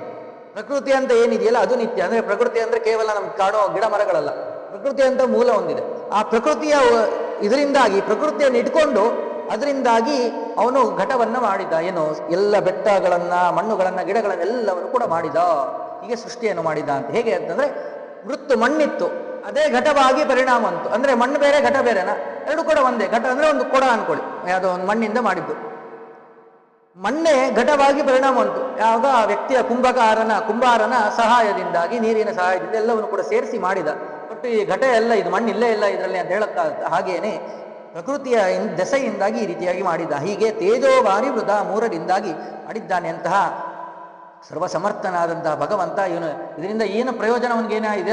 ಏನೂ ಅವಶ್ಯಕತೆ ಇಲ್ಲ ಅವನಿಗೆ. ಮತ್ತೆ ಯಾಕೆ ಇಷ್ಟೆಲ್ಲ ಮಾಡ್ತಾ ಇದ್ದಾನೆ ಅಂತಂದ್ರೆ, ಅವನಲ್ಲಿ ಇಷ್ಟೆಲ್ಲ ಅವನ್ನೆಲ್ಲ ಮಾಡಿ ನಮ್ಗೆ ಅನುಗ್ರಹವನ್ನು ಮಾಡಿ ಕೊಟ್ಟರು ಕೂಡ ಅವನಲ್ಲಿ ಅವನೇನು ಕೇಳ್ತಾನೆ ಅಂದ್ರೆ ನಮ್ಮಿಂದ ಕೇವಲ ಅವನು, ನೀವು ವಿಶೇಷ ಪ್ರಾರ್ಥನೆಯನ್ನು ಮಾಡಬೇಕು. ಏನಂತ ಮಾಡ್ಬೇಕಂದ್ರೆ, ನಾವು ಕೇವಲ ಅವನ ಗುಣಗಳನ್ನು ಚಿಂತನೆಯನ್ನು ಮಾಡಬೇಕಂತೆ. ಏನೇನು ಪಡೆದಿದ್ದೇವೋ ನಾವು ಉಪಕಾರ ಸ್ಮರಣೆಯನ್ನು ಮಾಡಬೇಕು. ಆ ಉಪಕಾರ ಸ್ಮರಣೆಯನ್ನು ನಾವು ಮಾಡ್ತಾ ಇರಬೇಕು. ಅದರಿಂದ ಅವನಿಗೆ ಯಾವ ಪ್ರಯೋಜನಾದಿಗಳು ಕೂಡ ಇಲ್ಲ ಅವನಿಗೆ. ಅಂತಹ ಸರ್ವೋತ್ತಮನಾದಂಥ ಭಗವಂತನನ್ನ ಭಕ್ತಿಯಿಂದ ಪ್ರಾರ್ಥನೆ ಮಾಡಬೇಕು ಅಂತ ಪ್ರಾರಂಭ ಮಾಡಿ, ಶುಶ್ರೂ ಧರ್ಮ ಪ್ರೋಜಿತ ಗೈತಗೋತ್ರ ಪರಮೋ ನಿನ್ವತ್ಸರಾಣಾಂ ಸದಾ. ಯಾವ ರೀತಿಯಾದ ಎಲ್ಲ ಶ್ರವಣವನ್ನು ಮಾಡಬೇಕಂದ್ರೆ ಭಾಗವತವನ್ನ ಹೇಗೆ ಅಂತಂದ್ರೆ, ಮಾತ್ಸರ್ಯ ಇಲ್ಲದೇನೆ ಇದನ್ನ ಶ್ರವಣವನ್ನು ಮಾಡಬೇಕಂತ. ನಾವು ಮಾತ್ಸರ್ಯವನ್ನು ಮಾಡ್ತಾ ಎಲ್ಲ ಶ್ರವಣಾದಿಗಳನ್ನು ಮಾಡ್ತಿದ್ರು ನಮಗೆ ಫಲ ಸಿಗೋದಿಲ್ಲ. ಆದಷ್ಟು ನಾವು ಮಾತ್ಸರ್ಯವನ್ನು ಬಿಡಬೇಕು. ಏನು ಮಾತ್ಸರ್ಯ? ಹೇಗೆ ಅಂತಂದ್ರೆ, ಯಾರು ಶ್ರೀಮಂತ ಇರ್ತಾನೋ ಅಥವಾ ಚೆನ್ನಾಗಿ ಬೆಳ್ಳಿ ಬಂಗಾರಾದಿಗಳನ್ನು ಹಾಕೊಂಡಿರ್ತಾನೋ ಅವನ ಮೇಲೆ ಇಷ್ಟೊಂದು ಹಾಕೊಂಡಿದ್ದಾನೆ ಅಂತೇಳಿ ಹೊಟ್ಟೆ ಉರಿಯನ್ನು ಪಡುವುದು. ಹೀಗೆಲ್ಲ ಈಗ ಅನೇಕ ರೀತಿಯಾಗಿ ಏನು ಮಾತ್ಸರ್ಯ ಗುಣವನ್ನು ತೋರಿಸೋದು, ಅಥವಾ ಯಾರೋ ಒಬ್ಬ ಚೆನ್ನಾಗಿ ಬೆಳೀತಾ ಇದ್ದಾನೆ ಅಂದ್ರೆ ಅವನ ಮೇಲೆ ಮಾತ್ಸರ್ಯವನ್ನು ತೋರಿಸೋದು. ಇವಾಗ ಹೇಳ್ತಿರ್ತಾರೆ, ಒಬ್ಬ ಯಾರೋ ಡಾಕ್ಟರ್ ಹತ್ರ ಹೋದ್ನಂತ, ನನಗೆ ಬಹಳವಾಗಿ ಹೊಟ್ಟೆ ಉರಿತಾ ಇದೆ, ಏನಾದರೂ ಔಷಧಿ ಕೊಡ್ರಿ ಅಂತ ಕೇಳಿದ್ರಂತ. ಅದಕ್ಕೋಸ್ಕರ ಹೇಳಿದಂತ, ಏನಾಗಿದೆಯಪ್ಪ? ಅದೇ ಹೇಳಿದ್ನ, ತಗೋ ರ್ಯಾಂಟ್ಯಾಕ್ ಅಂತ ಹೇಳಿದ್ನ, ಲಾಸ್ಟ್ ಟೈಮ್ ಬಂದಿದ್ಯಲ್ಲ ರ್ಯಾಂಟ್ಯಾಕು, ಏನೋ ತೊಗೊಂಡ್ಬಿಡು ಕಮ್ಮಿ ಆಯ್ತು. ಇಲ್ಲ, ಅದು ಒಂದು 50 ಸತಿ ತೊಗೊಂಡಾಯ್ತು, ಕಮ್ಮಿ ಆಗ್ತಿಲ್ಲ. ಯಾಕೆ, ಏನು ಅಂತ ಕೇಳಿದ. ನನಗೆ ಹೊಟ್ಟೆ ಉರಿ ಬಂದಿರೋದು ಯಾಕೆ ಅಂತಂದ್ರೆ, ನಮ್ಮ ಅಣ್ಣನ ಮಗ ಒಂದು ದೊಡ್ಡ ದೊಡ್ಡ ಬಿಲ್ಡಿಂಗ್ ಎಲ್ಲ ಕಟ್ತಾ ಇದ್ದಾನೆ, ಕಂಪ್ನಿಗಳೆಲ್ಲ ಕಟ್ತಾ ಇದ್ದಾನೆ, ಅದಕ್ಕೋಸ್ಕರ ಹೊಟ್ಟೆ ಉರಿದೆ. ಓ, ಈ ತರ ಹೊಟ್ಟೆ ಉರಿ ನನಗೂ ಇದೆಯಪ್ಪ, ಅದು ಪರಿಹಾರ ಆಗ್ತಾ ಇಲ್ಲ. ನನ್ನ ಒಳ್ಳೆ ದೊಡ್ಡ ಹಾಸ್ಪಿಟ್ಲ್ ಕಟ್ಕೊಂಡು ಕೂತೀನಿ, ನನ್ನ ಪಕ್ಕದಲ್ಲಿ ಇನ್ನೊಂದು ಹಾಸ್ಪಿಟ್ಲ್ ಕಟ್ಬಿಟ್ಟಿಯನವ. ನನ್ನ ಪೇಷಂಟ್ಸ್ ಎಲ್ಲ ನನ್ನ ಹತ್ರ ಬರೋರೆಲ್ಲ ಅವ್ರ ಹತ್ರ ಹೋಗ್ತಾ ಇದೆ. ಅದಕ್ಕೋಸ್ಕರವಾಗಿ ಇದಕ್ಕೆ ಪರಿಹಾರ ನಾ ಕೊಡೋದಿಲ್ಲ, ರಾಯರ ಹತ್ರ ಹೋಗ್ಬೇಕು. ತಸ್ಯ ಗುಕ್ಷಿ ಗದಾ ದೋಷಾಃ ಸರ್ವೇ ನಶ್ಯಂತಿ ತತ್ಕ್ಷಣಾತ್. ಈ ಹೊಟ್ಟೆ ನೋವಿಗೆ ನಾವು ಔಷಧಿ ಕೊಡ್ಬೋದು. ಈ ಹೊಟ್ಟೆ ಉರಿ ಹೋಗ್ಬೇಕಂದ್ರೆ ರಾಯರ ಶ್ಲೋಕದಲ್ಲಿ ಸ್ತೋತ್ರದಲ್ಲಿ ಕೇಳಿದ್ವಿ, ತಸ್ಯ ಕುಕ್ಷಿಗತ ದೋಷ, ಹೊಟ್ಟೆಗೆ ಸಂಬಂಧಪಟ್ಟಂತ ದೋಷಗಳು, ಹೊಟ್ಟೆ ನೋವು ಇರ್ಬೋದು, ಹೊಟ್ಟೆ ಉರಿ ಇರ್ಬೋದು, ಈ ತರದ್ 1000 ಇರಲಿ, ಎಲ್ಲವನ್ನು ಕೂಡ ಪರಿಹಾರ ಮಾಡುವುದಕ್ಕೆ ಅತ್ಯಂತ ಸಮರ್ಥರಾದವರು ರಾಘವೇಂದ್ರ ಸ್ವಾಮಿಗಳು. ತಸ್ಯ ಕುಕ್ಷಿಗತ ದೋಷ, ಎಲ್ಲ ದೋಷಗಳು ಕೂಡ, ಅದಕ್ಕೆ ರೋಗ ಅಂತ ಹೇಳಿಲ್ಲ, ಅದಕ್ಕೆ ದೋಷಗಳು ಇವೆಲ್ಲವೂ ಕೂಡ. ತಸ್ಯ ಕುಕ್ಷಿಗತ ದೋಷ, ಹೊಟ್ಟೆಗೆ ಸಂಬಂಧಪಟ್ಟಂತಹ ಹೊಟ್ಟೆ ಉರಿ, ಹೊಟ್ಟೆ ನೋವು ಎಲ್ಲವನ್ನು ಕೂಡ ಸರ್ವೇ ಎಲ್ಲವನ್ನು ಕೂಡ ನಶ್ಯಂತಿ, ಯಾವಾಗ ತತ್ಕ್ಷಣ, ಕ್ಷಣದಲ್ಲಿ ನಾಶ ಮಾಡ್ತಾರೆ. ನಡಿ ಹೋಗೋಣ, ಇಬ್ರು ಸೇರಿ ರಾಯರ ಹತ್ರ ಸೇವೆ ಮಾಡೋಣ ಅಂತ ಹೇಳಿ ಹೋದ್ರಂತೆ. ಉದ್ದೇಶ ಏನಂದ್ರೆ, ನಾವು ಈ ಯಾವ ಭಾಗವತವನ್ನು ಶ್ರವಣವನ್ನು ಮಾಡಬೇಕಾದ್ರೆ ಹೇಗೆ ನಮ್ಮ ಮನಸ್ಥಿತಿ ಹೇಗಿರಬೇಕು ಅಂದ್ರೆ, ನಿರ್ವತ್ಸರಾಣ, ಮಾತ್ಸರ್ಯವನ್ನು ಬಿಟ್ಟು ಇರಬೇಕಂತ. ಹಾಗೆ ಮಾಡಿದಾಗ ನಮಗಿದು ಫಲವೆಂಬುದು ಸಿಗುತ್ತದೆ. ಆಗ ಇದೆಲ್ಲ ಭಕ್ತಿಯಿಂದ ನಾವು ಶ್ರವಣ ಮಾಡಿದಾಗ ನಮ್ಗೆ ಶ್ರೇಷ್ಠವಾದ ಫಲ ಸಿಗ್ತದೆ. ಏನಿದು ಅಂತಂದ್ರೆ, ಒಳ್ಳೆಯ ನಿಗಮ ಕಲ್ಪ ತರೋರ್ಗಲಿದಂ ಫಲಂ, ಒಳ್ಳೆಯ ಹಣ್ಣಂತೆ, ಕೇವಲ ಹಣ್ಣನ್ನು ಕೊಡ್ತಾ ಇಲ್ಲಂತವರು. ಭಾಗವತ ಎಂಬ ಅಮೃತವನ್ನ ವೇದವ್ಯಾಸದೇವರು ಅದರ ರಸವನ್ನ ಕೊಡ್ತಾ ಇದ್ದಂತೆ. ರಸಮಾಲಯಂ, ಕೇವಲ ನಮ್ಗೊಂದು ಹಣ್ಣು ಕೊಟ್ಬಿಟ್ರೆ ತಿಂತ ಕೂತು ಉಳಿತಾ ಇರ್ತಂತೆ. ಉಪನ್ಯಾಸಕ್ಕೆ ಬಂದಿರ್ತಾರಂತೆ, ಅಥವಾ ಯಾವುದೋ ಒಂದು ಫಂಕ್ಷನಿಗೆ ಬಂದಿರ್ತಾರಂತೆ, ಮದುವೆಗೆ ಬಂದಿರ್ತಾರಂತೆ. ಮದುವೆಲೆಲ್ಲ ಈ ಸಾಮಾನ್ಯ ಈಗ ಕಾಯಿ ರೇಟ್ ತುಂಬಾ ಆಗ್ಬಿಟ್ಟಿದೆ. ಕಾಯೆಲ್ಲ ಮದುವೆಗೆ ಬಂದವರಿಗೆಲ್ಲ ಕೊಡೋ ಅಷ್ಟೇ ಎಲ್ಲ ಇಲ್ಲ, 30 ರೂಪಾಯಿ 50 ರೂಪಾಯಿಗೂ ಬಂದಿದೆ. ಕಿತ್ಲೆ ಹಣ್ಣು ಮಾಮೂಲಿ, ಮೋಸಂಬಿ ಕಿತ್ಲೆ ಹಣ್ಣು ಎಲ್ಲರೂ ಕೊಟ್ಟು ಕಳಿಸೋದು. ಅಲ್ಲಿ ಪೌರಹಿತ್ಯ ಮಾಡಿಸ್ತಿರ್ತಾರೆ ಒಂದು ಆಚಾರೇ ತಗೊಳ್ಳಿ ಆಚಾರೇ, ನಿಮ್ಗೆ ಗಂಟ್ಲಿಗೆ ಇಷ್ಟೊಂದಂಗೆ ಮಂತ್ರ ಹೇಳಿದ್ದೀರಾ ತಗೊಳ್ರಿ ಅಂತ ಎಲ್ಲರೂ ಅವ್ರಿಗೆ ಕೊಟ್ಟು ಹೋಗ್ತಿದ್ರಂತೆ. ಇಷ್ಟು ತಂದು 10 15 ತಂದು ಒಂದು ಹೆಂಡತಿ ಕೊಟ್ಲಂತೆ. ನೋಡಿ ಎಷ್ಟು ಪ್ರೀತಿ ನನ್ನ ಮೇಲೆ ಎಲ್ಲರಿಗೂ ಅಂತ ಹೇಳಿ ಕೊಟ್ರೆ, ನೀವಿಗೆ ಅವ್ರಿಗೆ ಉಗ್ರಕ್ಕಾಗ್ಲಿ, ಅದನ್ನ ತಿಂದು ಉಗ್ರಕ್ಕಾಗ್ಲಿ ಪೇಷನ್ಸ್ ಇಲ್ಲದೆ ನಿಮಗೆ ಕೊಟ್ಟೋ ಇದ್ದಾರೆ ಹೊರತು ನಿಮಗೆ ಪ್ರೀತಿ ಅಲ್ಲ ಅಂತಂತ. ಇನ್ನೊಬ್ರು ಯಾರೋ ಸಂಕಲ್ಪ ಮಾಡಿದ್ರಂತೆ, ಆಚಾರ್ಯ ಅಧಿಕ ಮಾಸದಲ್ಲಿ ನಾನು ಸಂಕಲ್ಪ ಮಾಡಿದ್ದೀನಿ 33 ಸೀತಾಫಲ ಕೊಡ್ಬೇಕು ಅನ್ಕೊಂಡಿದ್ದೀನಿ, ನೀವು ನನ್ನ ಮುಂದೆ ಕೂತ್ ತಿನ್ಬೇಕು ಅಂತ. ಏನಾಗಬೇಕು ಅದು, ನಾವು ಉಗುಳು ಅದು ತಿನ್ನಕ್ಕಿಂತ ಉಗುಳೋದೇ ಜಾಸ್ತಿ ಅದು ಸೀತಾಫಲ ಅಂತ. ಹೀಗೆ ಆ ಕ್ರಮದಲ್ಲಿ ಈ ರೀತಿಯಾಗೆಲ್ಲ ಕೊಟ್ಟರೆ ಜನ ತಿನ್ನೋದಿಲ್ಲ, ಅದನ್ನ ಹೆಚ್ಕೊಂಡು ತಿನ್ನೋದು ಅಷ್ಟೆಲ್ಲ ಇದಿಲ್ಲ. ಅದಕ್ಕೋಸ್ಕರವಾಗಿ ಇದರ ರಸವನ್ನೇ, ಆ ಭಾಗವತವನ್ನು ಕೇವಲ ಸುಮ್ಮನೆ ಹಿಂಗೆ ಕೊಡ್ತಾ ಇಲ್ಲ, ಅದರ ಸಾರವನ್ನ, ಏನು ಭಗವಂತನ ತತ್ವ, ಭಗವಂತನ ಗುಣ ಏನು, ಎಲ್ಲದರ ಸಾರವನ್ನೇ, ರಸವನ್ನೇ ನಾನು ಅವರಿಗೆ ಕೊಡ್ತಾ ಇದ್ದೀನಿ. ರಸವನ್ನು ಕುಡಿದು ಅವರು ಸುಖವಾದ ಜೀವನವನ್ನು ಮಾಡಲಿ, ಸದ್ಗತಿಯನ್ನ, ಶ್ರೇಷ್ಠವಾದ ಫಲವನ್ನು ಹೊಂದಲಿ ಅಂತೇಳಿ. ವಿಭತ ಭಾಗವತಂ ರಸಮಾಲಯಂ ಮುಹುರವೋ ರಸಿಕಾ ಭುವಿ ಭಾವುಕಾಹ. ಆ ಎಲ್ಲ ಭೂಮಿಯಲ್ಲಿರೋ ಜನರಿಗೋಸ್ಕರವಾಗಿ ಭಾಗವತ ಅಮೃತದ ರಸವನ್ನೇ ಕುಡಿಸ್ತಾ ಇದ್ದೀನಿ, ಎಲ್ಲರೂ ಕೂಡ ಅದನ್ನು ಕುಡಿದು ಸುಖವಾಗಿ ಇರಲಿ ಎಂಬುದಾಗಿ ಅದನ್ನು ಕೊಡ್ತಾ ಇದ್ದಾರೆ. ನೈಮಿಷೇ ನಿಮಿಷ ಕ್ಷೇತ್ರೆ ಋಷಯ ಶೌನಕಾದಯ. ಆಗ್ಲಿ ನಾವು ಕೇಳಿದ್ವಲ್ಲ, ಯಾವ ಶೌನಕ ಋಷಿಗಳು ಸತ್ರ ಯಾಗವನ್ನು ಮಾಡ್ತಾ ಇದ್ದಾರೆ, 1000 ವರ್ಷಗಳ ಪರ್ಯಂತರವಾಗಿ ಮಾಡಿದ್ದು. ಏನಿದು ಸಾಮಾನ್ಯವಾಗಿ ಸಂಕ್ಷೇಪವಾಗಿ ಕೇಳುವುದಾದ್ರೆ, ಪ್ರಾತಃ ಕಾಲದಲ್ಲಿ ಸೂರ್ಯೋದಯಕ್ಕಿಂತ ಮುಂಚೆ ಎದ್ದು ನಿತ್ಯ ಅನೀಕ ಮುಗಿಸು, ಸೂರ್ಯೋದಯ ಆದ ಮೇಲೆ ಒಂದು ಯಾಮ 3 ಗಂಟೆಗಳ ಪರ್ಯಂತರವಾಗಿ ಹೋಮವನ್ನು ಮಾಡುವುದು. ನಂತರದಲ್ಲಿ ದೇವರ ಪೂಜಾದಿಗಳು, ಸಾಲಿಗ್ರಾಮ ಪೂಜೆ, ಪ್ರತಿಮಾ ಪೂಜೆ. ನಂತರ 12:30 ಸುಮಾರು ಆ ಸಮಯದಲ್ಲಿ ಭೋಜನಕ್ಕೆ ಹಾಕುವುದು ಬಂದಂಥವರಿಗೆಲ್ಲ. ಮಧ್ಯಾಹ್ನದಲ್ಲಿ ವಿಷಯಗಳ ಬಗ್ಗೆ ಚರ್ಚೆ, ಇದನ್ನು ಹೀಗೆ ಯಾಕೆ ಮಾಡಬೇಕು, ಅನೇಕ ವಿಷಯಗಳ ಬಗ್ಗೆ ಚರ್ಚೆ ಮಧ್ಯಾಹ್ನ. ಸಾಯಂಕಾಲದಲ್ಲಿ ಮತ್ತೆ ದೇವರ ಚರಿತ್ರೆ ಶ್ರವಣ, ಭಾಗವತಾದಿಗಳು ಎಲ್ಲವನ್ನು ಶ್ರವಣ. ರಾತ್ರಿ ಪೂಜೆಯನ್ನು ಮಾಡಿ ಮಲ್ಕೊಳ್ಳೋದು. ಈ ರೀತಿ ಪ್ರತಿನಿತ್ಯವೂ ಕೂಡ ಮಾಡೋದು. ನಾವು ಮನೆಯಲ್ಲಿ ಒಂದು ಹೋಮ ಮಾಡಿಸಿದ್ವಿ, ಮನೆ ಸುತ್ತ ಹೋಮ, ಪೌಮಾನ ಹೋಮ, ಯಾವುದೋ ಒಂದು ಹೋಮ ಮಾಡಿಸಿದ್ವಿ, ಒಂದಿನ ಆಯಿತು, ಮುಗ್ದೋಯ್ತು. ಮಠಗಳಲ್ಲಿ ನಡೀತಾ ಇರುತ್ತೆ ದೊಡ್ಡದಾಗಿ, ಗಾಯತ್ರಿ ಯಾಗ, ಬೃಹತಿ ಶಾಸ್ತ್ರ ಯಾಗ, ಚಂಡಿ ಯಾಗ ದೊಡ್ಡದಾಗಿ ನಡೀತಾ ಇರುತ್ತದೆ. ಅದಕ್ಕೆ ಯಜ್ಞ ಯಾಗ ಅಂತೇಳಿ ಕರೀತಾರೆ. ಇದು ಅದ್ರ ಮೇಲಿಂದಿದು ಸತ್ರ. ಕೇವಲ ಒಂದು ದಿನ ಮಾಡಿ ಮುಗಿಸೋದಲ್ಲ, ಪ್ರತಿನಿತ್ಯವೂ ಕೂಡ ಮಾಡೋದು. ಏಕಾದಶಿ ದಿನಗಳಲ್ಲಿ ಅದಕ್ಕೆ ತಕ್ಕಂತೆ ಇರ್ತದೆ, ಹೋಮಾದಿಗಳೇ ಇರೋದಿಲ್ಲ. ಹೀಗೆ 1000 ವರ್ಷಗಳ ಪರ್ಯಂತರವಾಗಿ ಶೌನಕ ಋಷಿಗಳು ಮಾಡಿದ್ದಾರೆ. ಅನೇಕ ಬಾರಿ ಸೂತ ಮಹರ್ಷಿಗಳು ಬಂದು ಹೋಗಿದ್ದಾರೆ ಆ ಪ್ರದೇಶಕ್ಕೆ. ಅದಕ್ಕೆ ನೈಮಿಷಾರಣ್ಯ ಅಂತ ಬರೋದಕ್ಕೂ ಏನು ವಿಶೇಷತೆ ಅಂದರೆ, ನಿಮೇಶ ಅಂದರೆ ಕಣ್ಣು ಮುಚ್ಚಿ ತೆಗೆಯೋದು ಅಂತ. ಅಷ್ಟು ಕಣ್ಣು ಮುಚ್ಚಿ ತೆಗೆಯಲ್ಲೇ ದೈತ್ಯರೆಲ್ಲ ನಾಶವಾಗಿ ಹೋಗ್ತಿದ್ರಂತಲ್ಲಿ. ಅಷ್ಟು ಸಾಮರ್ಥ್ಯ ಇತ್ತಂತೆ ಆ ಪ್ರದೇಶಕ್ಕೆ, ಅಷ್ಟು ಋಷಿಗಳ ಎಲ್ಲ ವಿಶೇಷ ತಪಸ್ಸಿನ ಪ್ರಭಾವ ಅಷ್ಟಿತ್ತಂತೆ. ಅಲ್ಲ ಭಗವಂತ ಅಷ್ಟೆಲ್ಲ ದುಷ್ಟರನ್ನು ನಾಶವನ್ನು ಮಾಡಿದ್ದಂತೆ. ಹೇಗೆ ಅಂದರೆ, ನಿಮೇಶ, ಕಣ್ಣನ್ನು ಮುಚ್ಚಿ ತೆಗೆಯುವಷ್ಟರಲ್ಲೇ ಅವರೆಲ್ಲ ನಾಶವಾಗಿ ಹೋಗಿದ್ರಂತೆ. ಅದಕ್ಕೋಸ್ಕರವಾಗಿ ನೈಮಿಷಾರಣ್ಯ ಅಂತ ಹೇಳಿ ಆ ಪ್ರದೇಶಕ್ಕೆ ಹೆಸರು. ಆ ಪ್ರದೇಶದಲ್ಲಿ ಗಂಗಾ ತೀರದಲ್ಲಿ ಇವರು ಆ ಶೌನಕರು ಸತ್ರ ಮಾಡುವಾಗ ಒಂದು ಬಾರಿ ಬಂದಾಗ ಪುರಾಣಗಳನ್ನು ಹೇಳಿದ್ದಾರೆ. ಒಂದು ಬಾರಿ ಬಂದಾಗ ನಾವು ಸತ್ಯನಾರಾಯಣ ಪೂಜೆ ಕಥೆ ಕೇಳ್ತೀವಲ್ಲ, ಅಲ್ಲೂ ಅಷ್ಟೇ ಸೂತ ಉವಾಚ ಶೌನಕ ಉವಾಚನೆ ಕೇಳೋದು. ಒಂದು ಬಾರಿ ಈ ಸತ್ಯನಾರಾಯಣ ಕಥೆಯನ್ನ, ಹೀಗೆ ಅನೇಕ ಬಾರಿ ಅನೇಕ ವಿಷಯಗಳನ್ನೇ ಹೇಳ್ಕೊಂಡು ಹೋಗಿದ್ದಾರೆ. ಒಂದು ಬಾರಿ ಬಂದಾಗ ಈ ಯಾವ ಭಾಗವತ ಎಂಬ ಅಮೃತವನ್ನ ಅವರು ಉಣಿಸಿದ್ದಾರೆ. ಈ ಕ್ರಮದಲ್ಲಿ ತಿಳಿಸಿ ಮುಂದೆ ಅಂತಹ ಶ್ರೇಷ್ಠವಾದದ್ದು ಹೀಗೆ ನಮ್ಮ ಗುರುಗಳು ನನಗೇನು ಉಪದೇಶವನ್ನು ಮಾಡಿದ್ದಾರೋ ಅದನ್ನು ನಿಮಗೆ ಹೇಳ್ತಾ ಇದ್ದೇನೆ ಅಂತ ಹೇಳಿ ಅವರು ಪ್ರಾರಂಭವನ್ನು ಮಾಡಿದರು. ಆ ಶುಕಾಚಾರ್ಯರನ್ನ ಅಂತರ್ಯಾಮಿಯಾದಂಥ ಶುಕಾಚಾರ್ಯರು ಯಾರು? ರುದ್ರದೇವರ ಅವತಾರ. ಆ ರುದ್ರದೇವರನ್ನ ಅಂತರ್ಯಾಮಿಯಾದ ಭಗವಂತನನ್ನು ವಿಶೇಷವಾಗಿ ಸ್ಮರಣೆಯನ್ನು ಮಾಡಿ ಅವರು ಪ್ರಾರಂಭವನ್ನು ಮಾಡಿದ್ದಾರೆ. ಎಲ್ಲ ವೃತ್ತಾಂತಗಳನ್ನು ಕೂಡ ನಿಮಗೆ ಹೇಳ್ತೀವಿ ಅಂತೇಳಿ ಸೂತರು ಶೌನಕರಿಗೆ ಆ ವೃತ್ತಾಂತವನ್ನೆಲ್ಲವನ್ನು ಕೂಡ ತಿಳಿಸ್ತಾ ಇದ್ದಾರೆ. ಮೊದಲಿಗೆ ಆ ಭಗವಂತನ ರೂಪಗಳನ್ನು, ಭಗವಂತ ಅನೇಕ ಅವತಾರಗಳನ್ನು ಮಾಡಿದ್ದಾನೆ. ನಾವು ಕೇಳುವಂಥ ದಶಾವತಾರ ಕೇವಲ ಅದೊಂದು ಕ್ರಮ ಅಷ್ಟೇ ಬಿಟ್ಟರೆ ಎಲ್ಲವೂ ಇಷ್ಟೇ ಅಲ್ಲ. ಇಲ್ಲಿ ನಾವಿಗೆ ಈ ಅಧ್ಯಾಯದಲ್ಲಿ ನಾವು 22 ಭಗವಂತನ ಅವತಾರದ ಬಗ್ಗೆ ಕೇಳ್ತೇವೆ. ಹಾಗೆ ಮೊದಲನೆಯದು ಜಗೃಹೇ ಪೌರುಷಂ ರೂಪಂ ಭಗವಾನ್ ಮಹದಾದಿಭಿಹಿ. ಪೌರುಷ ಅಂತೇಳಿ, ಪುರುಷ ಅಂತೇಳಿ ಭಗವಂತನ ರೂಪ ಏನು ಅಂತಂದ್ರೆ ಇಲ್ಲಿ ಆ ಅಶ್ಮದಾಚಾರ್ಯರು ಮಧ್ವಾಚಾರ್ಯರು ಹೇಳ್ತಾರೆ, ರಾಮಕೃಷ್ಣ ಅವತಾರಗಳಿಗೂ ಇದಕ್ಕೂ ಕೂಡ ಸ್ವಲ್ಪ ವ್ಯತ್ಯಾಸ ಇದೆ. ಏನ್ರಿ ವ್ಯತ್ಯಾಸ ಅಂದ್ರೆ ಭಗವಂತನಿಗೂ ಭೇದನ ಬೇರೆ ಬೇರೆನಾ ಅಂತಂದ್ರೆ ಅಲ್ಲ, ಆ ರೀತಿಯಾಗಲ್ಲ. ಏನು ವ್ಯತ್ಯಾಸ ಅಂತಂದ್ರೆ ರಾಮಕೃಷ್ಣಾದಿಗಳದ್ದು ಅವತಾರ ಇಲ್ಲಿ ತಮೋ ಆವರಕ ಅಂತ ಹೇಳಿ. ಏನು ತಮೋ ಆವರಕ ಅಂದ್ರೆ ಭಗವಂತನಿಗೂ ತಮಸ್ಸಿತ್ತ ಹಂಗಲ್ಲ. ಪ್ರಳಯ ಆಯಿತು, ಸಂಪೂರ್ಣವಾಗಿ ಎಲ್ಲ ಕಡೆ ಪ್ರಳಯ ಆಗೋಗಿತ್ತು.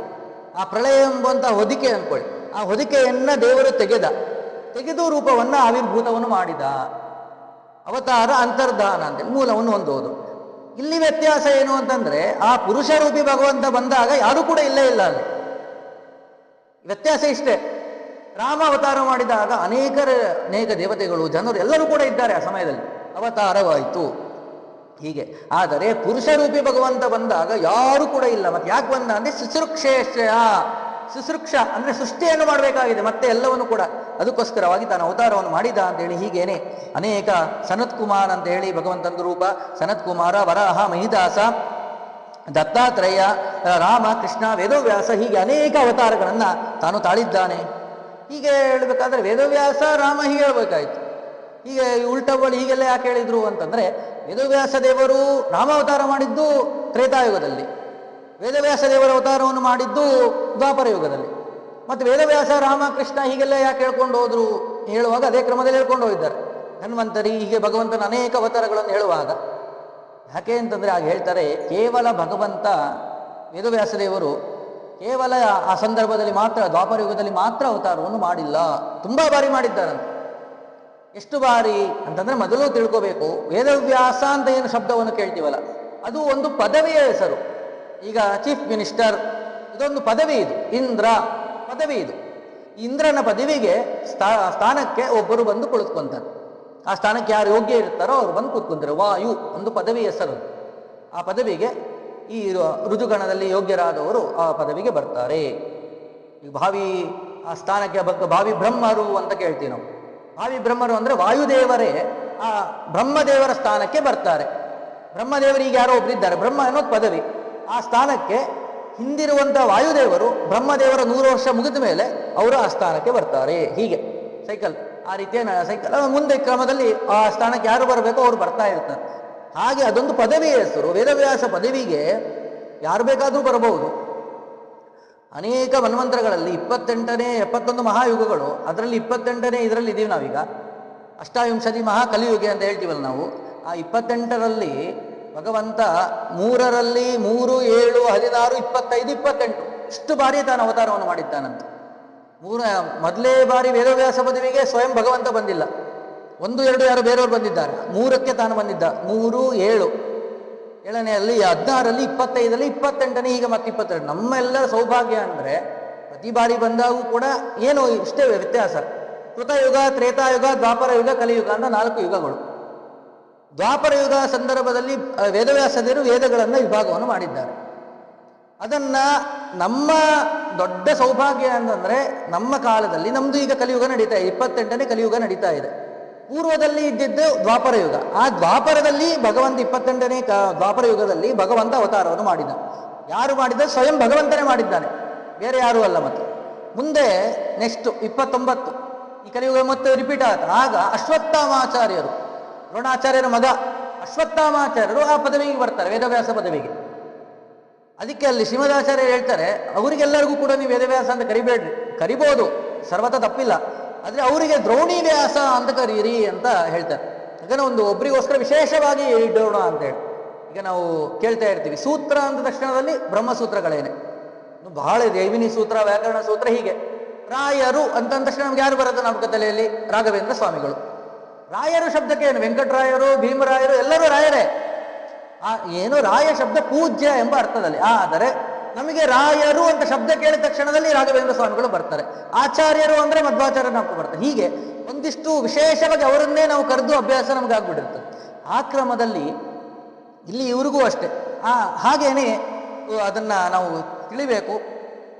ಇತ ಕಡೆಯಲ್ಲಿ ಮುಂದೆ ಅವರದನ್ನ ಅನೇಕ ವೇದವ್ಯಾಸ ದೇವರಿಗೆ ದ್ರೌಣಿ ವ್ಯಾಸ ಅಂತ ಮುಂದೆ ಆ ಪದವಿಗೆ ಯಾರು ಬರ್ತಾರೋ ಅವ್ರಿಗೆ ಕರೀರಿ, ಇವರಿಗೆಲ್ಲ ಭಗವಂತನಿಗೆ ಮಾತ್ರ ಈ ವೇದವ್ಯಾಸ ಪದವಿಯಲ್ಲಿ ಕರೀರಿ ಅಂತ ಮಧ್ವಾಚಾರ್ಯರು ಅದನ್ನು ಹೇಳ್ತಾರೆ. ಇತ್ತ ಕಡೆಯಲ್ಲಿ ಅಂತಹ ವೇದವ್ಯಾಸ ದೇವರೇ ನಮಗೆ ವೇದವನ್ನು ವಿಭಾಗವನ್ನು ಮಾಡಿಕೊಟ್ಟಿದ್ದು, ಅದನ್ನು ನಾವು ಅಧ್ಯಯನ ಮಾಡುವಂಥ ಭಾಗ್ಯ ಸಿಕ್ಕಿದ್ದು ನಮ್ಮೆಲ್ಲರ ಪುಣ್ಯ ಎಂಬುದಾಗಿ ನಾವು ಚಿಂತನೆಯನ್ನು ಮಾಡಬೇಕು.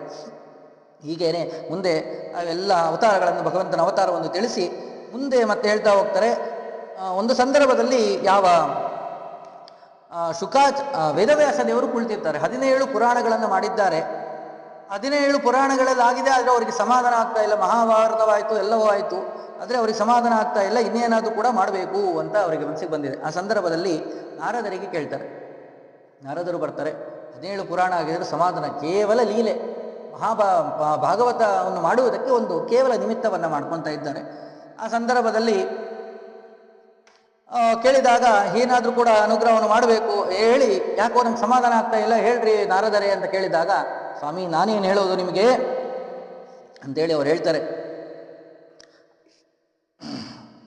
ಅಥೋ ಮಹಾಭಾಗ ಭವಾನ ಮೋಘ ದೃಕ್ಷುತಿಶ್ರವಾ ಸತ್ಯರಥೋ ದೃಢವ್ರತಃ ಉರುಕ್ರಮಸ್ಯಾಖಿಲ ಬಂಧ ಮುಕ್ತಯೇ ಸಮಾಧಿನಾನುಸ್ಮರ ಯದ್ವಿಚೇಷ್ಟಿತಂ.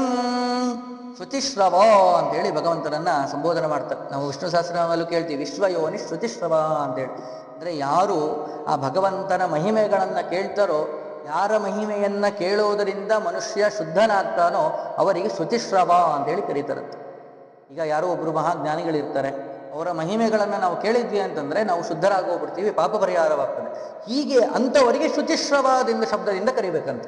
ಅಂತ ಅದರಲ್ಲಿ ಭಗವಂತನ ಮಹಿಮೆಗಳು ಕೇಳೋದ್ರಿಂದ ಎಷ್ಟು ದೋಷಗಳ ಪರಿಹಾರ ಆಗ್ತದೆ. ಆದ್ದರಿಂದಾಗಿ ಭಗವಂತನಿಗೆ ಶುಚಿಶ್ರವ ಅಂತ ಹೇಳಿ ಕರೀತಾರೆ. ಅಂತಹ ಅವನು ನೀನು ಎಲ್ಲರ ಪಾಪಗಳನ್ನು ಪರಿಹಾರ ಮಾಡುವನು, ನಿನ್ನ ಮಹಿಮೆ ಶ್ರವಣ ಮಾಡುವುದರಿಂದನೇ ದೋಷಗಳು ಪರಿಹಾರವಾಗ್ತದೆ. ಅಂತಹ ಮಹಾನುಭಾವ ನೀನು. ನಿನಗೆ ನಾನೇನನ್ನು ಹೇಳಿ ಸರ್ವೋತ್ತಮನಾದವ ನೀನು. ಆದರೂ ಕೂಡ ನನ್ನ ಒಂದು ಪ್ರಾರ್ಥನೆ ಅಂತ ಹೇಳ್ತಾ ಇದ್ದಾರೆ. ಸಮಾಧಿ ನಾನು ಸ್ಮರ ಯದ್ವಿಚೇಷ್ಟಿತಂ. ಪ್ರದೇಶ ಅಲ್ಲಿ ಕುಳಿತಿದ್ದಾರೆ. ಎಲ್ಲಿ ಅಂದರೆ ಬದರಿಯಿಂದ ಸ್ವಲ್ಪ ಮೇಲೆ 2 ಕಿಲೋಮೀಟರ್ ಹೋದ್ರೆ ಮಾನ ಅಂತ ಒಂದು ಪ್ರದೇಶ. ಅದು ಅಲ್ಲಿ ಹೇಗಂದ್ರೆ ಬಹಳ ಚಳಿ ಜಾಸ್ತಿ ಆಗ್ತಾ ಹೋಗ್ತಾ ಮಾನ ಅಲ್ಲಿವರೆಗೂ ಅಷ್ಟೇ ಹೋಗ್ಬೋದು, ಮುಂದೆ ಹೋಗಿ ಬರಲ್ಲ. ಅದು ಚೈನಾ ಬಾರ್ಡ್ರು ಮುಂದೆ. ಅಲ್ಲಿ ಒಂದು ಟೀ ಸ್ಟಾಲ್ ಮಾಡ್ಬಿಟ್ಟಾರೆ ಲಾಸ್ಟಲ್ಲಿ, ಅಲ್ಲೇ ಲಾಸ್ಟ್, ಮುಂದೆಲ್ಲೂ ಹೋಗಿಲ್ಲ, ಅಲ್ಲಿ ಹಾಕ್ಬಿಟ್ಟಾರೆ ಇದೇ ಲಾಸ್ಟ್ ಇದು ಅಂತ.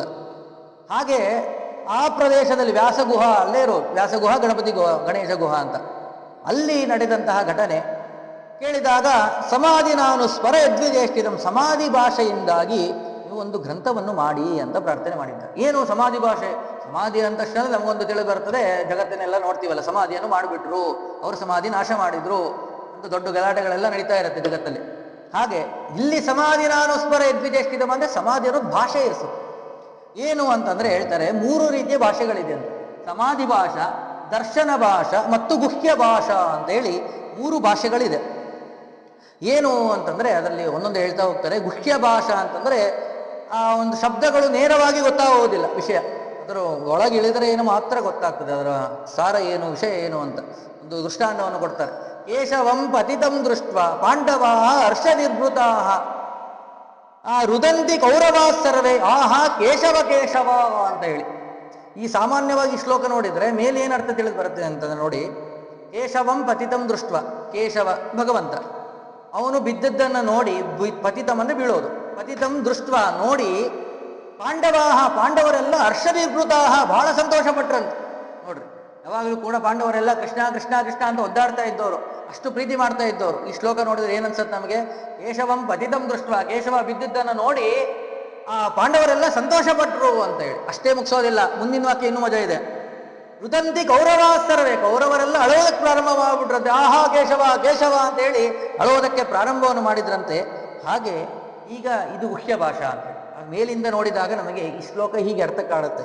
ಅಂದರೆ ಮೂಲ ಅರ್ಥ ಏನು ಇದರದ್ದು ಅಂತಂದ್ರೆ ಅಲ್ಲಿ ಸ್ವಲ್ಪ ಬಿಡಿಸ್ಕೋಬೇಕು. ಕೇಶವ ಅಂತ ಬಿಡಿಸ್ಕೋಬೇಕು. ಕೆ ಅಂದರೆ ಆಕಾಶ, ಕಮ್ ಅಂದರೆ ಆಕಾಶ. ಆಕಾಶದಲ್ಲಿ ಶವ ಒಂದು ಹೋಗ್ತಾ ಇತ್ತು. ಅಂದರೆ ಏನರ್ಥ?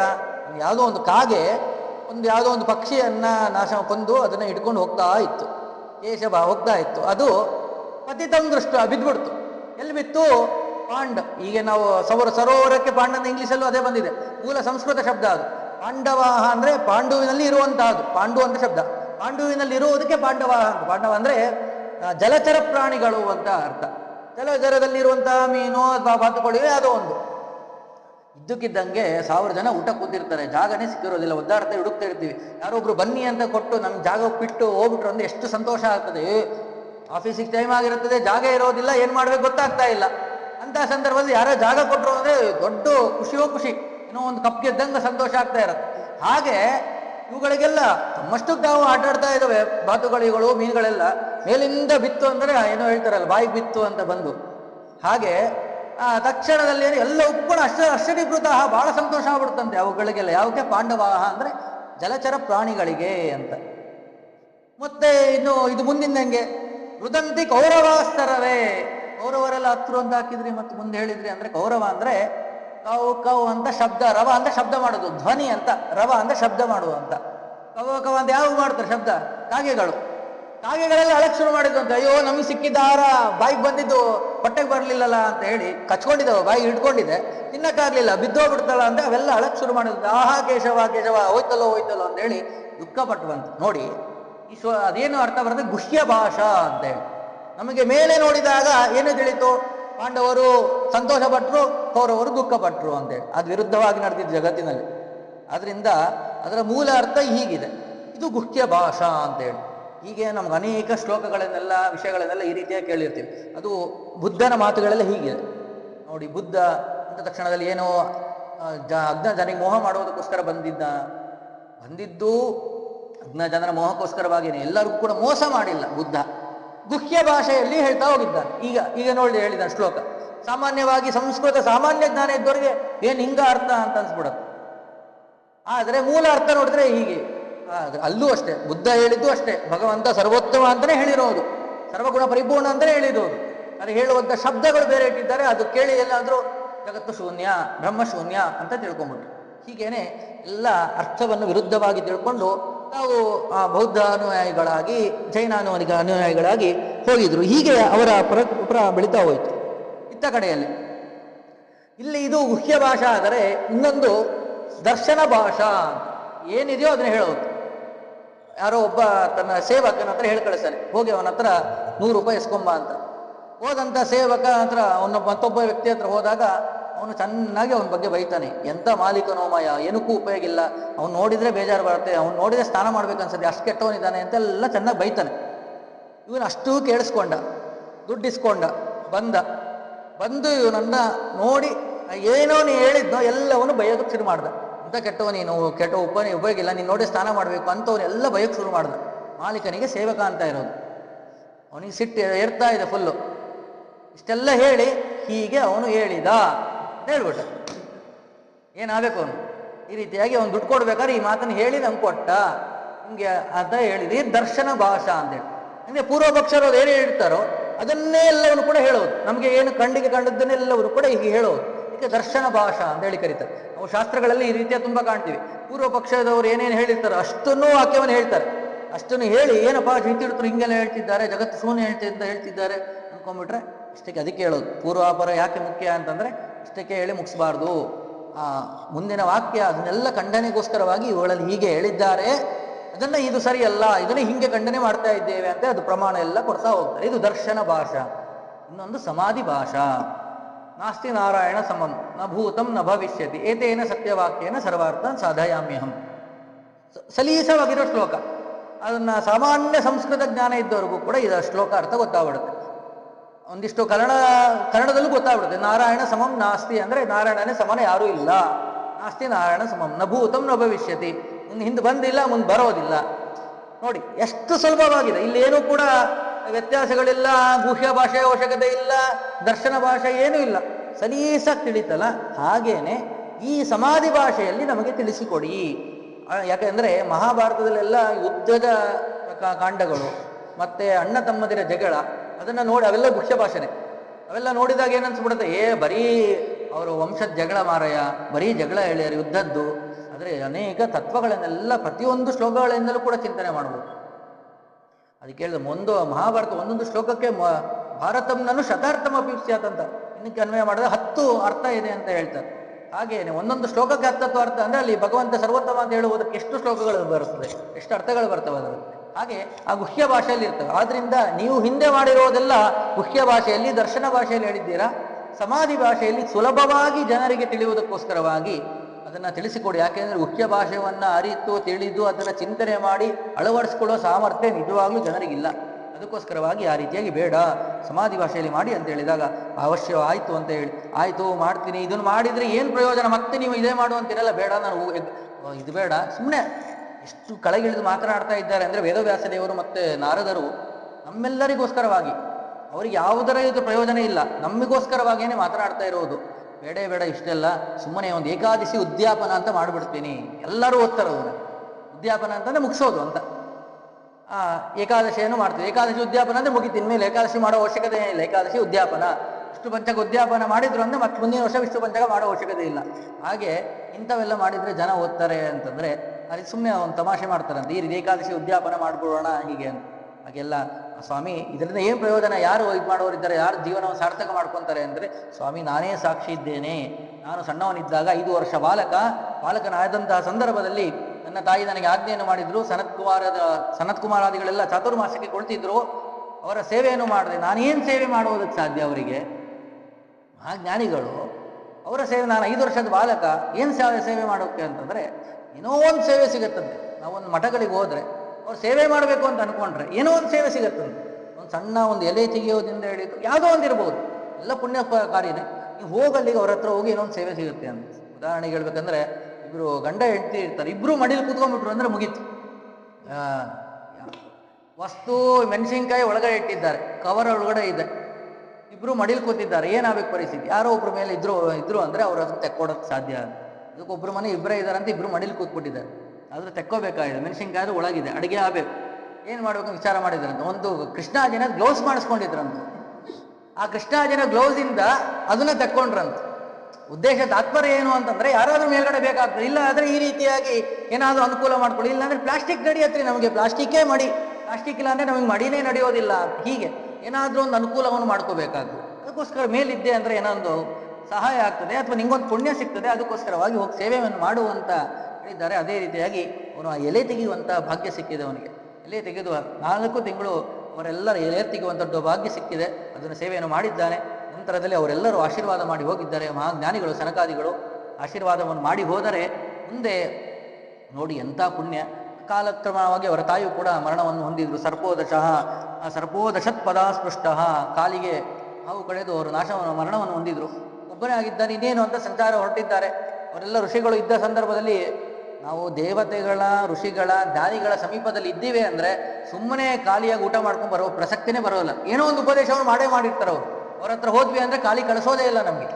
ಹಾಗೆ ಅನೇಕ ಉಪದೇಶವನ್ನೆಲ್ಲ ಮಾಡಿದ್ರು. ಅದೆಲ್ಲವನ್ನು ಕೂಡ ಸಂಘ ಅವರು ವಿಶೇಷವಾಗಿ ಚಿಂತನೆಯನ್ನು ಮಾಡ್ತಾ ಸಂಚಾರವನ್ನು ಮಾಡ್ತಾ ಇದ್ದಾರೆ. ಆ ಕ್ರಮದಲ್ಲಿ ಹೋದಾಗ ಮುಂದೆ ಒಂದು ಸಂದರ್ಭದಲ್ಲಿ ಮಿಂಚಿನಂತೆ ಭಗವಂತ ದರ್ಶನವನ್ನು ಕೊಟ್ಬಿಟ್ಟ. ಆ ರೂಪವನ್ನು ನೋಡಬೇಕು ಅಂತ ಅನೇಕ ಬಾರಿ ಮತ್ತೆ ಪ್ರಯತ್ನ ಪಟ್ಟರೆ, ಈಗ ಮತ್ತೆ ನಿಮಗೆ ಸಿಗುವುದಿಲ್ಲ, ಮುಂದೆ ನಿಮಗೆ ಸಿಗ್ತದೆ, ಮುಂದೆ ನಿತ್ಯವೂ ಕೂಡ ದರ್ಶನ ಮಾಡುವಂಥ ಭಾಗ್ಯ ಸಿಗ್ತದೆ ಅಂತೇಳಿ ಅನುಗ್ರಹ ಮಾಡಿದ್ರು. ಅದರ ಪ್ರಭಾವವಾಗಿ ನನಗೆ ಈ ರೀತಿಯ ಪದವಿ ಸಿಕ್ಕಿದೆ, ನಾನೇ ಅದಕ್ಕೆ ಸಾಕ್ಷಿ, ಅದಕ್ಕೋಸ್ಕರವಾಗಿ ಭಾಗವತವನ್ನು ಮಾಡಿ ಎಂಬುದಾಗಿ ಪ್ರಾರ್ಥನೆಯನ್ನು ಮಾಡಿದಾಗ ಅವಶ್ಯವಾಗಿ ಮಾಡ್ತೀನಿ ಅಂತ ಹೇಳಿ ಯಾವ ಭಾಗವತವನ್ನು ಪ್ರಾರಂಭ ಮಾಡಿದ್ದಾರೆ. ನಂತರದಲ್ಲಿ ಯಾವ ಅಶ್ವತ್ಥಾಮಾಚಾರ್ಯರು ದುರ್ಯೋಧನ ಬಿದ್ದಿದ್ದಾನೆ, ಬಿದ್ದಂತಹ ಆ ಸಮಯದ ಅಶ್ವತ್ಥಾಮಾಚಾರ್ಯರು ಬಂದಿದ್ದಾರೆ, ಕೇಳ್ಕೊತಾ ಇದ್ದಾರೆ, ಏನೋ ಹಿಂಗಾಯ್ತಲ್ಲ ಪರಿಸ್ಥಿತಿ ಅಂತ ಹೇಳಿದಾಗ, ನನ್ನ 2 ಪ್ರಾರ್ಥನೆ ಇದೆ, ಅವುಗಳ ಇಚ್ಛೆ ಇದೆ, ಅದನ್ನು ಪೂರ್ಣವನ್ನು ಮಾಡು. ಏನು ಅಂತಂದರೆ, ಏನಿಲ್ಲ, ನನ್ನ ವಂಶದವರೆಲ್ಲರೂ ನಾಶವಾಗಿ ಹೋಗಿದ್ದಾರೆ, ಆದರೆ ಪಾಂಡವರು ಉಳ್ಕೊಂಡಿದ್ದಾರೆ, ಪಾಂಡವರ ವಂಶ ಉಳಿದಿದೆ, ಹೇಗಾದರೂ ಮಾಡಿ ಅವರ ಪಾಂಡವರ ವಂಶವನ್ನು ನಾಶವನ್ನು ಮಾಡಿ. ಬಿದ್ದು ಸಾಯ್ತಾ ಇದ್ದಾನೆ, ಭೀಮ ಕೊಂದಿದ್ದಾನೆ, ಅರ್ಧ ಜೀವ ಹೋಗಿದ್ದೆ, ಇನ್ನೇನು ತೊಡೆಯೆಲ್ಲ ಮುಡ್ಕೊಂಡು ಕೂತಿರುವಂಥ ಪರಿಸ್ಥಿತಿ. ಇಂಥ ಸಂದರ್ಭದಲ್ಲಿ ಕೂಡ ಪಾಂಡವರ ನಾಶವನ್ನು ಮಾಡುವಂತ ಹೇಳ್ಕೊಂಡಿದ್ದಾನೆ. ಅಷ್ಟೇ ಅಲ್ಲದೇನೆ, ನನ್ನ ಹೆಂಡತಿಯಲ್ಲಿ ನೀನು ಸಂತಾನವನ್ನು ಪಡೆಯಬೇಕು. ನೋಡಿ, ಇಂತಹ ಮಾತನ್ನು ಹೇಳಿದ್ದಾನೆ. ಮಣ್ಣಿನಿಂದಲೇ ಅಭಿಷೇಕವನ್ನು ಮಾಡಿದ್ದಾನೆ ಅವನಿಗೆ. ಅಷ್ಟೇ ಆಯಿತು ಅಂತ ಒಪ್ಕೊಂಡಿದ್ದಕ್ಕೇನೆ ಕ್ಷಣದಲ್ಲಿ ಅಶ್ವತ್ಥಾಮಾಚಾರ್ಯರು ಬ್ರಹ್ಮಚರ್ಯ ಸಂಪೂರ್ಣ ನಾಶವಾಗಿ ಹೋಯ್ತು. ಮುಂದೆ ಬ್ರಹ್ಮಾಸ್ತ್ರವನ್ನ ತಿರುಗಿ ತಗೊಳಕ್ಕಾಗ್ಲಿಲ್ಲ ಅಂತ. ಯಾಕೆ ಅಂದರೆ ಅವ್ರು ಬ್ರಹ್ಮಚರ್ಯ ಕಳ್ಕೊಂಡಿದ್ರಿಂದ ಅಂತ ಹೇಳ್ತಾರೆ. ಅಂತಹ ಅದು ವಿಶೇಷವಾಗಿ ಈ ರೀತಿಯಾಗಿ ಪಾಂಡವರ ಕುಲವನ್ನು ನಾಶವನ್ನು ಮಾಡಿದ. ಇತ್ತ ಕಡೆಯಲ್ಲಿ ಇನ್ನೇನು ಉತ್ತರೆ ಗರ್ಭವೊಂದು ಉಳಿದಿತ್ತು, ಅದನ್ನು ನಾಶ ಮಾಡಬೇಕು ಅಂತ ಬಾಣವನ್ನು ಬಿಟ್ಟ. ಭಗವಂತ ರಕ್ಷಣೆಯನ್ನು ಮಾಡಿದ್ದಾನೆ. ಪರೀಕ್ಷಿತ, ಅವನು ರಕ್ಷಣೆಯನ್ನು ಮಾಡಿದ ಪರೀಕ್ಷಿತ ಅಂತ ಅದಕ್ಕೆ ಹೆಸರು ಬಂದಿದ್ದು. ಸುತ್ತಲೂ ಇದ್ದು ಅವನು ರಕ್ಷಣೆಯನ್ನು ಮಾಡಿದ್ರಿಂದಾಗಿ ಅವನಿಗೆ ಪರೀಕ್ಷಿತ ಅಂತ ಹೇಳೇನೆ ಅವನಿಗೆ ಹೆಸರು ಕೂಡ ಬಂದಿದ್ದು. ಆ ಕ್ರಮದಲ್ಲಿ ವಿಶೇಷವಾಗಿ ಅವನನ್ನು ರಕ್ಷಣೆಯನ್ನು ಮಾಡಿದ. ಇನ್ನೇನಾಯಿತು ಅಂತ ಭಗವಂತ ಹೊರಡುವ ಸಂದರ್ಭದಲ್ಲಿ ಮುಂದೆ ಹೇಳ್ತಾರೆ, ಯಾಕಪ್ಪ ಕೃಷ್ಣ ನಾವು ಹೊರಟುಬಿಟ್ಟೆ? ಆಯ್ತಲ್ಲ ಅತ್ತೆ, ಇನ್ನೇನು ಕೆಲಸ ಇದೆ, ಎಲ್ಲನೂ ರಕ್ಷಣೆ ಮಾಡಾಯಿತು, ಪರೀಕ್ಷೆಯನ್ನು ಉಳಿಸಿ ಆಯಿತು, ನಿಮ್ಮ ವಂಶ ಉಳಿಯಿತು. ಕಡೆಯಲ್ಲಿ ಪಾಂಡವರ ಅವ್ರ 5 ಜನ ಮಕ್ಕಳ, ದ್ರೌಪದಿಯ ಮಕ್ಕಳನ್ನೆಲ್ಲ ಒಂದು ಕೂಡ ಶಿಬಿರದಲ್ಲಿದ್ದರೆ ಕೊಂದಾಕ್ಬಿಟ್ಟಿದ್ದ. ಕೊಂದಾಗ ಅಶ್ವತ್ಥಾಮಾಚಾರ್ಯ ಅಟ್ಟಿಸ್ಕೊಂಡು ಹೋಗಿದ್ರು. ಆಗ ಆ ಅರ್ಜುನ ಅಟ್ಟಿಸ್ಕೊಂಡು ಹೋಗಿದ್ದ ಅಂತರಲ್ಲಿ ಅವನೇನೋ ಒಂದು ತಲೆಯನ್ನೇ ಕೊಂದ ಅಂತ ಬರುತ್ತೆ. ಅದು ಭಾಗವತದಲ್ಲಿ ಬರುವುದು ಸ್ವಪ್ನ ವೃತ್ತ ಅಂತ. ಮಹಾಭಾರತದಲ್ಲಿ ಭೀಮ ಅವನನ್ನು ಹಿಡಿದು ಅವನಿಗೆ ಏನು ಮಾಡಿದ್ರು ಅಂತಂದ್ರೆ ಅವರ ತಲೆಯಲ್ಲಿದ್ದಂತ ಒಂದು ಮಣಿ ಇತ್ತಂತೆ, ಅಶ್ವತ್ಥಾಮಾಚಾರ್ಯರ ಮಣಿ. ಆ ಮಣಿಯನ್ನೇ ಕಿತ್ತು ಬಿಟ್ರಂತೆ. ಕೊಲ್ಲುವ ಅಂತ ಎಲ್ಲರೂ ಕೊಲ್ರಿ ಅಂತ ಹೇಳಿದಾಗ ದ್ರೌಪದಿ ಹೇಳ್ತಾಳಂತೆ, ಆ ಕೃಪಿಯನ್ನ ತಾಯಿ, ನಾನು ಮಕ್ಕಳಿಲ್ಲದೇನೆ ವಿಯೋಗವನ್ನು ಹೊಂದಿದ್ದೇನೆ, ಪುತ್ರ ವಿಯೋಗ, ಆ ರೀತಿ ಪರಿಸ್ಥಿತಿ ಅವಳಿಗೆ ಬರೋದು ಬೇಡ ಅಂತ ಹೇಳ್ತಾನೆ. ನೋಡಿ ಎಂಥ ಮಾತು. ಆ ದ್ರೌಪದಿ ಹೇಳುವ ಒಂದು ಮಾತು ಎಲ್ಲರೂ ಬೇಡ ಅಂದಾಗ ಭೀಮ ಇವನ್ನ ಕೊಲ್ಲೇಬೇಕು ಅಂತ ಹೇಳ್ತಾನಂತೆ. ಆ ಸಮಯದಲ್ಲಿ ಆತ ಕೃಷ್ಣ ನೀ ಏನು ಹೇಳ್ತೀವೋ ಹಂಗೆ ಮಾಡ್ತೀನಿ ಅಂದಾಗ ಆಚಿತಾಯಿನೋ ಹಂತವ್ಯ, ಇವನು ಬ್ರಹ್ಮ ಹತ್ಯೆ ಮಾಡಿದ್ದಾನೆ, ಇಂಥ ದೊಡ್ಡದಾದ ಪಾಪವನ್ನು ಮಾಡಿದ್ದಾನೆ, ಕೊಲ್ಲಬೇಕು. ಆದರೆ ಇವ್ರನ್ನ ಕೊಲ್ಲುವುದು, ಗುರುಗಳನ್ನ ಕೊಲ್ಲುವುದು ಗುರುಪುತ್ರ, ಅದರಿಂದ ದ್ರೋಣಾಚಾರ್ಯರ ಮಗ, ಅವನು ಕೊಲ್ಲುವುದು ತಪ್ಪಾಗುತ್ತದೆ ಅಂತ ಈ ರೀತಿ ಹೇಳಿದಾಗ ಅವರಿಗೆ ಹೇಗೆ ನಾಶ ಅಂತಂದ್ರೆ ಅವರ ದೇಹದಲ್ಲಿರುವ ಒಂದು ಅಂಗವನ್ನ, ಆ ಮಣಿಯನ್ನು ಕಿತ್ತುವ ಮೂಲಕವಾಗಿ ತೇಜೋವಧವನ್ನು ಮಾಡಿ ಆ ಮಣಿಯನ್ನು ಕದ್ದಿಸಿಕೊಂಡು ಅವನನ್ನ ಈ ರೀತಿಯಾಗಿ ನಾಶವನ್ನು ಮಾಡಿದ್ರು ಅಂತ. ನಾಶ ಅಂದ್ರೆ ಅವ್ರಿಗೆ ನಾಶ ಆಗೋದಿಲ್ಲ. ಅಶ್ವತ್ಥಾಮಾಚಾರ್ಯರು ಚಿರಂಜೀವಿಗಳು. ಈ ಕ್ರಮದಲ್ಲಿ ಅಶ್ವತ್ಥಾಮೋ ಬಲಿರ್ವ್ಯಾಸ ಶ್ಲೋಕದಲ್ಲಿ ಕೇಳ್ತೀವಲ್ಲ, ಹಾಗೆ ಅವರ ಮುಂದೆ ಈ ಇತ್ತ ಕಡೆಯಲ್ಲಿ ಅವರು ಅಶ್ವತ್ಥಾಮಾಚಾರ್ಯರ ಕಡೆ ಮುಗಿಸಿ ವಿಷಯವನ್ನು ಪರೀಕ್ಷಿತವನ್ನು ಅವನೊಬ್ಬ ಉಳಿದಿದ್ದ. ಬ್ರಹ್ಮಾಸ್ತ್ರವನ್ನು ಬಿಟ್ಟರು, ಅವನನ್ನು ಕೂಡ ಭಗವಂತ ರಕ್ಷಣೆಯನ್ನು ಮಾಡಿದ. ಕುಂತಿ ಪ್ರಾರ್ಥನೆ ಮಾಡಿದ್ಲು, ಹೋಗಬೇಡಪ್ಪ ಕೃಷ್ಣ ಅನುಗ್ರಹ ಮಾಡು ಅಂತ ಕೇಳಿದಾಗ ಎಲ್ಲರೂ ಆಯ್ತಲ್ಲ ಇನ್ನೇನು ಅಂತ ಹೇಳಿದಾಗ, ಅದೇ ನೀ ಕಷ್ಟ ಇದ್ದಾಗ ಮಾತ್ರ ನಮ್ಮನ್ನು ರಕ್ಷಣೆಯನ್ನು ಮಾಡ್ತೀಯ, ಇರ್ತೀಯ ನಮ್ಮ ಜೊತೆ, ಆ ರೀತಿಯಾಗಿ ಹಂಗಾದ್ರೆ ವಿಪದ ಸಂತೋಷ ಶಾಶ್ವತ, ನಂಗೆ ಯಾವಾಗಲೂ ಕಷ್ಟ ಬರಲಿ, ನೀನು ನನ್ನ ಜೊತೆ ನಮ್ಮ ಜೊತೆ ಇರೋದಾದರೆ ನಮಗೆ ಕಷ್ಟನೇ ಇರಲಿ ಹೊರತು ನಮಗೆ ಸುಖವೇ ಬೇಡ ಎಂಬುದಾಗಿ ಹೇಳ್ತಾರೆ. ಬಹಳವಾದ ಕಷ್ಟವನ್ನು ಪಡೆದಿದ್ದಾಳಂತೆ. ಕುಂತಿ ಪಡೆದಂಥ ಆ ಕಷ್ಟ ಬೇರೆಯವರು ಪಡೆಯೋದಕ್ಕೆ ಸಾಧ್ಯ ಇಲ್ಲ, ಅಷ್ಟೆಲ್ಲ ಕಷ್ಟವನ್ನು ಪಡೆದಿದ್ದಾಳೆ. ಏನು ಮದುವೆ ಆದ್ದು ಪಾಂಡುರಾಜನ್ನ ಕಾಡಿಗೆ ಹೋಗುವ ಪರಿಸ್ಥಿತಿ ಬಂದು ಕುಳ್ಕೊಂತು. ಇನ್ನೇನು ಕಾಡಿಗೆ ಹೋಗಿದ್ದಾರೆ, ಅಷ್ಟೊತ್ತಲ್ಲಿ ಋಷಿಗಳ ಶಾಪವಾಯಿತು. ಅವನ ಜೊತೆಗೆ ಸಂಘವೇ ಮಾಡುವ ಹಾಗೆ ಇಲ್ಲ. ಸ್ವಲ್ಪ ದಿನದಲ್ಲಿ ಪಾಂಡುರಾಜ ಮರಣವನ್ನು ಹೊಂದಿದ. ಇಷ್ಟ ಆಯಿತು, ಅವಳಿಗೆ ಪೂರ್ವದಲ್ಲಿ ವರವಿತ್ತು, ವರವಿಂದಾಗಿ ಎಲ್ಲ ರೀತಿಯ ಭೀಮಾರ್ಜುನ ಎಲ್ಲನೂ ಕೂಡ ಪಡೆಯುವಂಥ ಭಾಗ್ಯ ಸಿಕ್ತು. ಕಳೆದುಕೊಂಡು ಇಲ್ಲಿ ಬಂದರೆ ಯಾರಿಂದಲೋ ಮಗುವನ್ನು ಪಡೆದಿದ್ದಾರೆ ಅಂತ ಎಲ್ಲರೂ ಕೂಡ ಅಪಪ್ರಚಾರವನ್ನು ಮಾಡಿದರು. ವೇದವ್ಯಾಸ ದೇವರು ರಕ್ಷಣೆಯನ್ನು ಮಾಡಿದರು. ಎಲ್ಲವೂ ಕೂಡ ಕುಂತಿಯ ಮಕ್ಕಳೇ ಅಂತೇಳಿ ಆಶೀರ್ವಾದವನ್ನು ಅವ್ರು ಹೇಳಿದ ಮೇಲೆ ಎಲ್ಲರೂ ಕೂಡ ಅದನ್ನು ಸ್ವೀಕಾರವನ್ನು ಮಾಡಿದರು. ಹೀಗೇನು ಅನೇಕ ರೀತಿಯಾಗಿ ಅವ್ರನ್ನ ಅಗ್ನಿಯಲ್ಲಿ ಹಾಕುವುದಾಗಲಿ, ವಿಷಪ್ರಾಶನ ಮಾಡಿಸುವುದು, ಈಗ ಅನೇಕ ರೀತಿಯ ಅವರಿಗೆ ಪೀಡಾದಿಗಳನ್ನೆಲ್ಲವನ್ನೂ ಕೂಡ ಕೊಟ್ಟರು. ಇಷ್ಟೆಲ್ಲ ಅನುಭವಿಸಿದ್ರು ಕೂಡ ಅವಳು ಹೇಳುವಂಥ ಮಾತು ನೋಡಿ, ವಿಪದ ಸಂತೋಷ ಶಾಶ್ವತ, ನೀನು ನಮ್ಮ ಜೊತೆ ಇರೋದಾದರೆ ನನಗೆ ಕಷ್ಟವೇ ಇರಲಿ, ದುಃಖ ಸಂತೋಷವೇ ಬೇಡ ಎಂಬುದಾಗಿ ಹೇಳ್ತಾರೆ. ನಿನ್ನ ಸನ್ನಿಧಾನ ನಮ್ಮ ಜೊತೆ ಇರಬೇಕು ಎಂಬುದಾಗಿ ಅವಳು ಪ್ರಾರ್ಥನೆ ಮಾಡ್ತಾಳೆ. ನಂತರದಲ್ಲಿ ಧರ್ಮರಾಜ ಅವನು ಹೇಳ್ತಾನೆ, ನಾನು ಇಷ್ಟೆಲ್ಲ ನನ್ನ ಅಣ್ಣ ದೊಡ್ಡವರನ್ನ ಸಣ್ಣವ್ರನ್ನ ಎಲ್ಲರೂ ಕೂಡ ಕೊಂದ್ಬಿಟ್ಟಿದ್ದೇನೆ, ಪಾಪ ಬಂದ್ಬಿಟ್ಟಿದೆ, ಅವಳ ಪಾಪ ಪ್ರಜ್ಞೆ ಕಾಡ್ತಾ ಇದೆ ಅಂತ ಹೇಳಿದಾಗ, ಇಲ್ಲ ಏನು ಪಾಪ ಬಂದಿಲ್ಲ, ಯಾಕಂದರೆ ಅಧರ್ಮಿಷ್ಠರನ್ನು ನೀನು ನಾಶವನ್ನು ಮಾಡಿದ್ದೀಯಾ, ಅದರಿಂದ ಏನು ಪಾಪ ಇಲ್ಲ ಅಂತ ಎಷ್ಟು ಹೇಳಿದ್ರು ಕೂಡ ಕೃಷ್ಣ ಹೇಳಿದರೆ ಕೇಳಿಲ್ಲ. ಆ ಸಮಯದಲ್ಲಿ ಅವರು ಸರಿ ನಾನು ಹೇಳಿದರೆ ನಿಮ್ಗೆ ಸರಿಯಲ್ಲ ಅಂತೇಳಿ ಭೀಷ್ಮಾಚಾರ್ಯರ ಮೂಲಕವಾಗಿ ಶರಪಂಜರದಲ್ಲಿ ಮಲಗಿದ್ದಾರೆ. ಶರಪಂಜರದಲ್ಲಿ ಅರ್ಜುನನ ಬಾಣ ಬಿಟ್ಟು ಭೀಷ್ಮಾಚಾರ್ಯರನ್ನು ಮಲಗಿಸಿದ್ದಾರೆ. ಭೀಷ್ಮಾಚಾರ್ಯರು ಉತ್ತರಾಯಣಕ್ಕೋಸ್ಕರ ಕಾಯ್ತಾ ಇದ್ದಾರೆ.